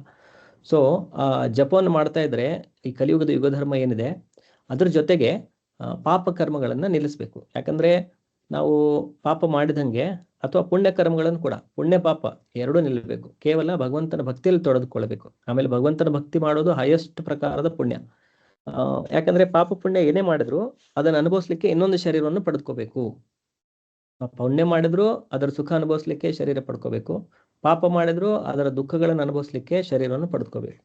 ಸೊ ನಾವು ಪಾಪ ಕೃತ್ಯಗಳನ್ನು ನಿಲ್ಲಿಸಿ ಆಮೇಲೆ ಹರೇ ಕೃಷ್ಣ ಮಂತ್ರವನ್ನು ಜಪ ಮಾಡ್ತಾ ಭಗವಂತನ ಸೇವೆಯಲ್ಲಿ ತೊಡಕೊಂಡ್ರೆ ಆವಾಗ ಯಾವುದೇ ವ್ಯಕ್ತಿ ಕೂಡ, ಯಾವುದೇ ವರ್ಣದಲ್ಲಿ ಇದ್ರೂ ಕೂಡ ಅವನು ಭಗವಂತನ ಧಾಮಕ್ಕೆ ಹೋಗ್ಬೋದು. ಈಗ ಫಾರ್ ಎಕ್ಸಾಂಪಲ್ ಮನೆಯಲ್ಲಿ ಹೌಸ್ ವೈಫ್ ಇದ್ದಾರೆ ಅಂದ್ಕೊಳ್ಳಿ. ಸೊ ಅವರು ತಮ್ಮ ಮನೆಯಲ್ಲಿ ಕೃಷ್ಣನ ಭಗವಂತನ ಫೋಟೋ ಇಡ್ಬೋದು. ಫೋಟೋ ಇಟ್ಬಿಟ್ಟು ಭಗವಂತನ ಮನೆಯಲ್ಲಿ ಎಷ್ಟಾಗುತ್ತೆ ಅಷ್ಟು ಸೇವೆ ಮಾಡ್ಬೋದು, ಆರತಿ ಮಾಡ್ಬೋದು. ಆಮೇಲೆ ನಾವು ಏನೇನು ತಿಂತೇವೆ ಎಲ್ಲವನ್ನು ಕೂಡ ನಾವು ಭಗವಂತನಿಗೆ ನೈವೇದ್ಯ ಮಾಡ್ಬೋದು. ಅದರಿಂದ ಕೂಡ ನಮ್ಮ ಚೇತನೆ ಶುದ್ಧಿ ಆಗುತ್ತೆ. ಆಮೇಲೆ ಜಪ ಮಾಡಬಹುದು. ಸೊ ಇದಕ್ಕೆ ಶಾಸ್ತ್ರಗಳಲ್ಲಿ ಮತ್ತೆ ಆಚಾರ್ಯರು ಒಂದು ಸಾಧನಾ ಭಕ್ತಿ ಅಂತೇಳಿ ಒಂದು ಮಾರ್ಗವನ್ನು ಕೊಟ್ಟಿದ್ದಾರೆ. ಆ ಸಾಧನಾ ಭಕ್ತಿ ತುಂಬಾ ಸುಲಭ ಆಗಿದೆ, ಅದೇನು ತುಂಬಾ ಕಷ್ಟದಾಯಕವಲ್ಲ. ಸೊ ಡೈಲಿ ನಾವು ಒಂದಿಷ್ಟು ಮಾಲೆಗಳನ್ನು ಜಪ ಮಾಡಬೇಕು, ಏಕಾದಶಿ ವ್ರತವನ್ನು ಪಾಲನೆ ಮಾಡಬೇಕು. ನಾವು ಆಹಾರವನ್ನು ಕೇವಲ ಭಗವಂತನಿಗೆ ನೈವೇದ್ಯ ಮಾಡಿನೇ ಅದನ್ನು ಸ್ವೀಕರಿಸ್ಕೋಬೇಕು ಪ್ರಸಾದ ರೂಪದಲ್ಲಿ. ಆಮೇಲೆ ಭಗವಂತನ ಬಗ್ಗೆ ನಾವು ಓದಬೇಕು. ಈ ಥರ ಕ್ಲಾಸ್ಗಳಲ್ಲಿ ನಾವು ತಿಳ್ಕೊಳ್ತಾ ಇದ್ದೇವೆ. ನಾವು ಸ್ವತಃ ಕೂಡ ಪುಸ್ತಕಗಳನ್ನು ತಗೊಂಡು ಭಗವದ್ಗೀತಾ ಭಾಗವತಮ್ ನಾವು ಓದಿ ಭಗವಂತನ ಲೀಲೆಗಳನ್ನು ನಾವು ಅರ್ಥ ಮಾಡ್ಕೋಬಹುದು. ಸೊ ಹೀಗೆ ನಮ್ಮ ಮನಸ್ಸೇನಿದೆ ಯಾವಾಗಲೂ ನಾವು ಕೃಷ್ಣನನ್ನೇ ತೊಡಗಿಸ್ಕೊಳ್ಬೇಕು. ಸೊ ಭಗವಂತನ ಧಾಮಕ್ಕೆ ವಾಪಸ್ ಹೋಗ್ಲಿಕ್ಕೆ ಫಾರ್ಮುಲಾ ಏನಂತಂತಂದ್ರೆ ತಸ್ಮಾತ್ ಸರ್ವೇಷು ಕಾಲೇಶು ಮಾಮನುಸ್ಮರ ಯುದ್ಧಚ ಮಯ್ಯರ್ಪಿತ ಮನೋಬುದ್ಧಿರ್ ಮಾಮೈ ವೈಶ್ಯಸಿ ಅಸಂಶಯ. ಮುಂದಿನ ಅಧ್ಯಾಯಗಳಲ್ಲಿ ಕೃಷ್ಣ ಅರ್ಜುನನಿಗೆ ಹೇಳೋದು, ನನ್ನ ಹತ್ರ ನೀನು ವಾಪಸ್ ಬರ್ಬೇಕಂತಂದ್ರೆ ಏನ್ ಮಾಡ್ಬೇಕಂತಂದ್ರೆ ತಸ್ಮಾತ್ ಸರ್ವೇಷು ಕಾಲೇಶು ಎಲ್ಲ ಕಾಲಗಳಲ್ಲಿ ಮಾಮನುಸ್ಮರ ನನ್ನನ್ನು ಸ್ಮರಣೆ ಮಾಡುತ್ತಾ ಯುದ್ಧ ಮಾಡು. ಈಗ ಅರ್ಜುನ ಯೋಧನಾಗಿದ್ದರಿಂದ ಅವನು ಯುದ್ಧ ಮಾಡ್ತಾ ಇದ್ದಾನೆ. ಈಗ ನಾವು ಮನೆಯಲ್ಲಿ ನಾವು ಕೆಲಸ ಮಾಡ್ತಾ ಇದ್ದೇವೆ, ಕುಕಿಂಗ್ ಮಾಡ್ತಾ ಇದ್ದೇವೆ. ಸೊ ನಮಗೆ ಉಪದೇಶ ಏನು, ಯಾವುದೇ ಕೆಲಸಗಳನ್ನು ಮಾಡ್ತಾ ಇರಬೇಕಾದ್ರೂ ಕೂಡ ಸರ್ವೇಷು ಕಾಲೇಶು ಮಾಮನುಸ್ಮರ, ಕೃಷ್ಣನನ್ನು ಸ್ಮರಣೆ ಮಾಡ್ತಾ ನಾವು ನಮ್ಮ ಎಲ್ಲ ಕಾರ್ಯಗಳನ್ನು ಮಾಡಬೇಕು. ನಮ್ಮ ಮನಸ್ಸಿನಲ್ಲಿ ಯಾವಾಗಲೂ ಕೃಷ್ಣನ ಇರಬೇಕು. ನಾವು ಯಾವುದೇ ಕೆಲಸದಲ್ಲಿ ತೊಡಗಿದ್ರು ಕೂಡ ನಮ್ಮ ಬ್ಯಾಕ್ ಆಫ್ ದ ಮೈಂಡ್, ನಮ್ಮ ಮನಸ್ಸಿನ ಒಳಗಡೆ ಕೃಷ್ಣ ತುಂಬಿಕೊಂಡಿರ್ಬೇಕು. ಸೊ ಆ ಥರ ನಾವು ನಮ್ಮ ಜೀವನವನ್ನು ನಡೆಸಿದ್ರೆ ವಾಪಿ ಇದು ತಸ್ಮಾತ್ ಸರ್ವೇಷು ಕಾಲೇಶು ಮಾಮನುಸ್ಮರ ಯುದ್ಧಚ ಮಾಮೇವ ಏಷ್ಯಸಿ. ಸೊ ನೀನು ನನಗೆ ಬರ್ತೀಯಾ, ನನ್ನ ಹತ್ರ ಬರ್ತೀಯಾ, ಮಾಮೇ ವೈಶ್ಯಸಿ. ಸೊ ಇದು ಒಂದು ಭಗವಂತನ ಧಾಮಕ್ಕೆ ಹೋಗುವ ಫಾರ್ಮುಲಾ. ಇದು ಯಾವಾಗಲೂ ಕೃಷ್ಣನ ಸ್ಮರಣೆ ಮಾಡ್ತಾ ಇರೋದು. ನಾವು ಯಾವಾಗಲೂ ಕೃಷ್ಣನ ಸ್ಮರಣೆ ಮಾಡುವಂಥ ಒಂದು ಪ್ರಾಕ್ಟೀಸನ್ನು ಮಾಡಿದರೆ ಆಟೋಮೆಟಿಕ್ ಆಗಿ ಸಾಯೋ ಸಮಯದಲ್ಲೂ ಕೂಡ ನಾವು ಕೃಷ್ಣನನ್ನೇ ನೆನಪಿಸ್ಕೊಳ್ತೇವೆ. ಸೊ ನಾವು ಸಾಯೋ ಸಮಯದಲ್ಲಿ ಕೃಷ್ಣನ ಅಂತೆ ನಾರಾಯಣ ಸ್ಮೃತಿ, ಅಂತಕಾಲದಲ್ಲಿ ನಾರಾಯಣನ ಸ್ಮೃತಿ ಅಥವಾ ಕೃಷ್ಣನ ಸ್ಮೃತಿ ಆದರೆ ನಾವು ಇಮಿಡಿಯೇಟ್ ಆಗಿ ಭಗವಂತನ ಲೋಕಕ್ಕೆ ಟ್ರಾನ್ಸ್ಫರ್ ಆಗಿಬಿಡುತ್ತೆ. ಸೊ ಇಲ್ಲಿ ಯಾವ ವರ್ಣದವರು ಅಥವಾ ಯಾವ ಜಾತಿಯವರು ಅದೇನು ಉಲ್ಲೇಖ ಇಲ್ಲ. ನೀವು ಆದ್ರೆ ಇದು ಸತ್ಯಯುಗ ದ್ವಾಪರ ತ್ರೇತಾಯುಗದಲ್ಲೆಲ್ಲ ಶೂದ್ರರಿಗೆ ಇದೆಲ್ಲ ಅವಕಾಶ ಇರ್ಲಿಲ್ವಲ್ಲ ಪ್ರಭು? ವೇದಾಧ್ಯಯನ ಇದೆಲ್ಲ ಮಾಡೋದು ಬರೀ ಬ್ರಾಹ್ಮಣರಿಗೆ ಮಾತ್ರ ಅದನ್ನ ಅರ್ಹತೆ ಕೊಟ್ಟಿದ್ರು. ಮತ್ತೆ ಬೇರೆ ಈ ಪಂಗಡದವ್ರಿಗೆಲ್ಲ ಹೇಗೆ ಮುಕ್ತಿ ಸಿಗ್ತಿತ್ತು? ಅಲ್ಲ, ಶೂದ್ರ ವೇದಗಳಿಂದ ಮುಕ್ತಿ ಸಿಗುತ್ತೆ ಅಂತೇಳಿ ಹೇಳಿಲ್ಲ. ಭಗವಂತನ ಸ್ಮರಣೆಯಿಂದ ಮುಕ್ತಿ ಸಿಗುತ್ತೆ. ಭಗವಂತನ ಸ್ಮರಣೆ ಮಾಡ್ಲಿಕ್ಕೆ ಯಾರ ಮೇಲೂ ನಿಬಂಧಗಳಿಲ್ಲ. ಈಗ ಸತ್ಯಯುಗದಲ್ಲಿ ವಾಲ್ಮೀಕಿ ಅವನು ಶೂದ್ರಗಿಂತನೂ ಕಡಿಮೆ, ಅವನು ಕಾಡ್ನಲ್ಲಿರೋನು, ಟ್ರೈಬಲ್ಸ್. ಸೊ ನಾರದರಿಂದ ಅವನು ದೀಕ್ಷೆ ಪಡೆದು ಅವನು ಇಷ್ಟು ಶುದ್ಧ ಭಕ್ತನಾದಂತಂದ್ರೆ ರಾಮಾಯಣವನ್ನೇ ಬರೆದವನು, ಭಗವಂತನ ಎಲ್ಲಾ ಲೀಲಾ ಕಥನಗಳನ್ನು ಅವನು ಬರೆದ. ಸೊ ಕೃಷ್ಣ ಭಗವದ್ಗೀತೆಯಲ್ಲಿ ಹೇಳಿರೋದು, ವೇದಗಳ ಅಧ್ಯಯನದಿಂದ ನೀನು ನನ್ನ ಹತ್ರ ಬರ್ತೀಯ ಅಂತೇಳಿ ಹೇಳಿಲ್ಲ, ನನ್ನ ಸ್ಮರಣೆ ಮಾಡಿದವನು ನನ್ನ ಹತ್ರ ಬರ್ತಾನೆ. ಸೊ ಭಗವಂತನ ಸ್ಮರಣೆ ಮಾಡಲಿಕ್ಕೆ ಯಾವುದೇ ವೇದಗಳಲ್ಲಿ ನಿಷೇಧ ಇಲ್ಲ, ಎಲ್ಲರೂ ಕೂಡ. ಆಮೇಲೆ ಎಲ್ಲ ವೇದಗಳಿಗೆ ಇರೋದು ಸ್ಮರ್ತವ್ಯ ಸತತಂ ವಿಷ್ಣು ನ ವಿಸ್ಮರ್ತವ್ಯೋ ಜಾತುಚಿತ್ ಸರ್ವೇ ವಿಧಿ ನಿಷೇಧ ಏತಯೋರೇವ ಕಿಂಕರ. ಎಲ್ಲ ವಿಧಿ ನಿಷೇಧಗಳೇನಿದೆ, ಈ ಒಂದು ಪ್ರಿನ್ಸಿಪಲ್ ಏನಿದೆ, ಸ್ಮರ್ತವ್ಯ ಸತತಂ ವಿಷ್ಣು, ಯಾವಾಗಲೂ ವಿಷ್ಣುವನ್ನ ಸ್ಮರಣೆ ಮಾಡ್ತಾ ಇರಬೇಕು. ನ ವಿಸ್ಮರ್ತವ್ಯೋ ಜಾತುಚಿತ್, ಯಾವಾಗಲೂ ವಿಷ್ಣುವನ್ನು ಮರೆಯಬಾರದು. ಎಲ್ಲ ವಿಧಿ ನಿಷೇಧಗಳು, ವೇದಗಳಲ್ಲಿ ಕೊಟ್ಟಿರುವಂಥ ಎಲ್ಲ ವಿಧಿಗಳೇನಿದೆ, ಎಲ್ಲ ನಿಷೇಧ ಏನಿದೆ, ಏತಯೋರೇವ ಕಿಂಕರ. ಕಿಂಕರ ಅಂತಂದ್ರೆ ದಾಸ ಅಥವಾ ಸರ್ವಂಟ್. ಸೊ ಈ ಏನು ಒಂದು ಸಿದ್ಧಾಂತ ಇದೆ, ಯಾವಾಗಲೂ ಕೃಷ್ಣನ ಸ್ಮರಣೆ ಮಾಡಬೇಕು, ಯಾವಾಗಲೂ ಕೃಷ್ಣನನ್ನು ಮರೆಯಬಾರದು. ಎಲ್ಲ ವಿಧಿ ನಿಷೇಧಗಳು ಇದರ ದಾಸರು ಅಂತೇಳಿ. ಈಗ ನಾವು ಕೇವಲ ವಿಧಿ ನಿಷೇಧಗಳನ್ನು ಮಾಡ್ತಾ ಕೃಷ್ಣನನ್ನೇ ನೆನಪು ಮಾಡಿಲ್ಲ ಅಂತಂದ್ರೆ ಅದಕ್ಕೆ ಮಾಡಿ ಏನೂ ಉಪಯೋಗ ಇಲ್ಲ. ಅದು ಹೊಳೆಯಲ್ಲಿ ನಾವು ಹುಣಸೆ ಹಣ್ಣನ್ನು ತೊಳೆದಂಗೆ, ಏನೂ ಉಪಯೋಗ ಆಗಲ್ಲ. ಸೊ ಎಲ್ಲ ವಿಧಿ ನಿಷೇಧಗಳಿರೋದು ಕೃಷ್ಣನನ್ನ ಸ್ಮರಣೆ ಮಾಡಲಿಕ್ಕೆ. ಆಮೇಲೆ ಆ ಸ್ಮರಣೆ ಮಾಡಲಿಕ್ಕೆ ಯಾವುದೇ ನಿಷೇಧಗಳಿಲ್ಲ. ವೇದಗಳಿಗೆ ಇದು ನಿಬಂಧನೆ ಇದ್ರೂ ಕೂಡ ಪುರಾಣಗಳಿಗೆ ನಿಬಂಧನೆ ಇಲ್ಲ. ಪುರಾಣಗಳಲ್ಲಿ ಎಲ್ಲ ಭಗವಂತನ ಬೇರೆ ಬೇರೆ ಅವತಾರಗಳ ಲೀಲೆಗಳ ವರ್ಣನೆ ಇದೆ, ಭಾಗವತ ಪುರಾಣ ಮತ್ತೆ ಎಲ್ಲ ಬೇರೆ ಬೇರೆ ಪುರಾಣಗಳಿರ್ಬೋದು. ಸೊ ಅದ್ರದ್ದು ಒಂದು ಪರ್ಪಸ್ಸಿಗೆ, ಈಗ ವೇದಗಳ ಏನು ಆಗಿನ ಕಾಲದಲ್ಲಿ ಅದನ್ನು ಅರ್ಥ ಮಾಡ್ಕೊಳ್ಳಿಕ್ಕೆ ಒಂದು ಬುದ್ಧಿ ಬೇಕು. ಈಗ ವೇದಗಳು ತುಂಬಾ ಕಠಿಣವಾಗಿದೆ. ಈಗಲೂ ಕೂಡ ಈಗ ನಾವು ಎಲ್ರಿಗೂ ಎಲ್ಲ ರೂಲ್ ಲಿಫ್ಟ್ ಮಾಡಿಬಿಡ್ತೇವೆ. ಓಕೆ, ಎಲ್ಲರೂ ವೇದಗಳನ್ನು ಓದ್ಬೋದು ಈಗ. ಓಕೆ, ಆ ಥರ ನಾವು ಒಂದು ರೂಲ್ ಮಾಡಿಬಿಟ್ರೆ ಈಗ ನಮ್ಮಲ್ಲಿರೋ ಗ್ರೂಪಲ್ಲಿ ಇರೋರಲ್ಲಿ ಎಷ್ಟು ಜನ ಹೋಗಿ ಕುತ್ಕೊಂಡು ವೇದ ತಿಳ್ಕೊಂಡು ಅರ್ಥ ಮಾಡ್ಕೊಂಡು ಅಲ್ಲಿ ಏನಿದೆ ಎಷ್ಟು ಜನ ಮಾಡ್ಬೋದು. ಅದೇ ಈಗ ಕೃಷ್ಣ ಹೇಳ್ತಾ ಇರೋದು, ಯಾವಾಗಲೂ ನನ್ನ ಸ್ಮರಣೆ ಮಾಡು. ಎಲ್ಲರೂ ಕೈ ಎತ್ತಿ ಬಿಡ್ತೇವೆ, ನಾನು ಮಾಡ್ತೇನೆ ಅಂತೇಳಿ. ಇದು ತುಂಬಾ ಸುಲಭ ಕೃಷ್ಣನ ನೆನಪು ಮಾಡ್ಕೊಳ್ಳೋದು. ಆದರೆ ಈಗ ವೇದ ಸಂಸ್ಕೃತ ಕಲೀರಿ, ಅದರಲ್ಲೆಲ್ಲ ಉಚ್ಚಾರಣೆ ಕಲ್ಕೊಳ್ರಿ, ಅದೆಲ್ಲ ವಿಧಾನ ಕಲ್ಕೊಳ್ರಿ, ಎಷ್ಟು ಜನರಿಗೆ ಮಾಡ್ಲಿಕ್ಕಾಗುತ್ತೆ? ಸೊ ಈಗ ಎಲ್ಲರೂ ವೇದ ಕಲ್ಕೊಳ್ಳಿ ಅಂತೇಳಿ ಹೇಳಿದ್ರು ಕೊಟ್ಟರು ಕೂಡ ಅದನ್ನು ಪಾಲನೆ ಮಾಡಲಿಕ್ಕೆ ಆಗಲ್ಲ. ಆಮೇಲೆ ವೇದೇಶ್ಚ ಸರ್ವೇ ಅಹಮೇವ ವೇದ್ಯೋ, ಕೃಷ್ಣ ಭಗವದ್ಗೀತೆಯಲ್ಲಿ ಹೇಳಿರೋದು, ಎಲ್ಲ ವೇದಗಳಿಂದ ನಾನೇ ವೇದ್ಯ ವಸ್ತು ಯಾರು ಎಲ್ಲ ವೇದಗಳಲ್ಲಿ, ಅದು ಕೃಷ್ಣನೇ ಬಗ್ಗೆ ನಮಗೆ ಜ್ಞಾನ ಸಿಗಬೇಕು. ಎಲ್ಲ ವೇದಗಳ ಸಾರ ಅದು. ಈಗ ಅದರದ್ದು ನಿಮಗೆ ಡೈರೆಕ್ಟ್ ಆಗಿ ಸಿಗ್ತಾ ಇರ್ಬೇಕಾದ್ರೆ ನಾವೆಲ್ಲ ಅದರ ಮುಖಾಂತರ ಹೋಗಿ ಬರ್ಬೇಕಂದ್ರೆ ಅದು ನಾವೊಂದು ಸುತ್ತ ಹಾಕಿ ಹಿಂಗ್ ತಗೊಂಡು ಹಿಂಗ್ ತಿಂದಂಗೆ. ಸೊ ಕೃಷ್ಣನಿಗೆ ಸ್ಮರಣೆ ಮಾಡ್ಲಿಕ್ಕೆ ಯಾವುದೇ ನಿಷೇಧಗಳಿಲ್ಲ. ಯಾವ ಯುಗದಲ್ಲೂ ಕೂಡ ಈ ನಿಷೇಧಗಳಿಲ್ಲ. ಎಲ್ಲ ಯುಗದಲ್ಲೂ ಕೂಡ ಯಾವುದೇ ವ್ಯಕ್ತಿ ಆಗಲಿ, ಎಂಥ ಚಂಡಾಲನಾಗಿದ್ರು ಕೂಡ ಅವನು ಒಬ್ಬ ಶುದ್ಧ ಭಕ್ತನ ಆಶ್ರಯ ಪಡೆದುಕೊಂಡು ಭಗವಂತನ ಸ್ಮರಣೆ ಮಾಡಿ ಭಗವಂತನ ಧಾಮಕ್ಕೆ ವಾಪಸ್ ಹೋಗ್ಬೋದು. ಮತ್ತೆ ಇನ್ನೊಂದು ಡೌಟ್ ಇದೆ ಪ್ರಭು, ಇದು ವರ್ಣಾಶ್ರಮ ಧರ್ಮ ಮತ್ತೆ ದೈವಿ ವರ್ಣಾಶ್ರಮ ಧರ್ಮ ಎರಡು ಬೇರೆ ಬೇರೆನಾ ಪ್ರಭು? ದೈವಿ ವರ್ಣಾಶ್ರಮ ಅಂತಂದ್ರೆ ವೈಷ್ಣವರು ಪಾಲನೆ ಮಾಡೋದು. ವೈಷ್ಣವರೇನು ಜೀವನ ಮಾಡ್ತಾರೆ ಅದಕ್ಕೆ ದೈವಿ ವರ್ಣಾಶ್ರಮ ಅಂತ ಹೇಳ್ತಾರೆ. ಈಗ ವೈಷ್ಣವರಲ್ಲಿ ಕೂಡ ಕೆಲವರು ಬ್ರಾಹ್ಮಣರಿರ್ತಾರೆ, ಕೆಲವೊಬ್ರು ಕ್ಷತ್ರಿಯದ ಕೆಲಸ ಮಾಡ್ತಿರ್ತಾರೆ, ಕೆಲವೊಬ್ರು ವೈಶ್ಯನ ಕೆಲಸ ಮಾಡ್ತಾ ಇರ್ತಾರೆ, ಕೆಲವೊಬ್ರು ಶೂದ್ರನ ಕೆಲಸ ಮಾಡ್ತಾ ಇರ್ತಾರೆ. ಆದರೆ ಅವರು ವೈಷ್ಣವರು. ಅವರು ಆ ವರ್ಣದಲ್ಲಿ ಇದ್ರೂ ಕೂಡ ಅವರು ಆ ವರ್ಣದ ಏನು ಗುಣಗಳ ಪ್ರಭಾವ ಇದೆ ಅದರಲ್ಲಿ ಇರುವುದಿಲ್ಲ, ಅವರು ದಿವ್ಯ ಗುಣಗಳಲ್ಲೇ ಇರ್ತಾರೆ.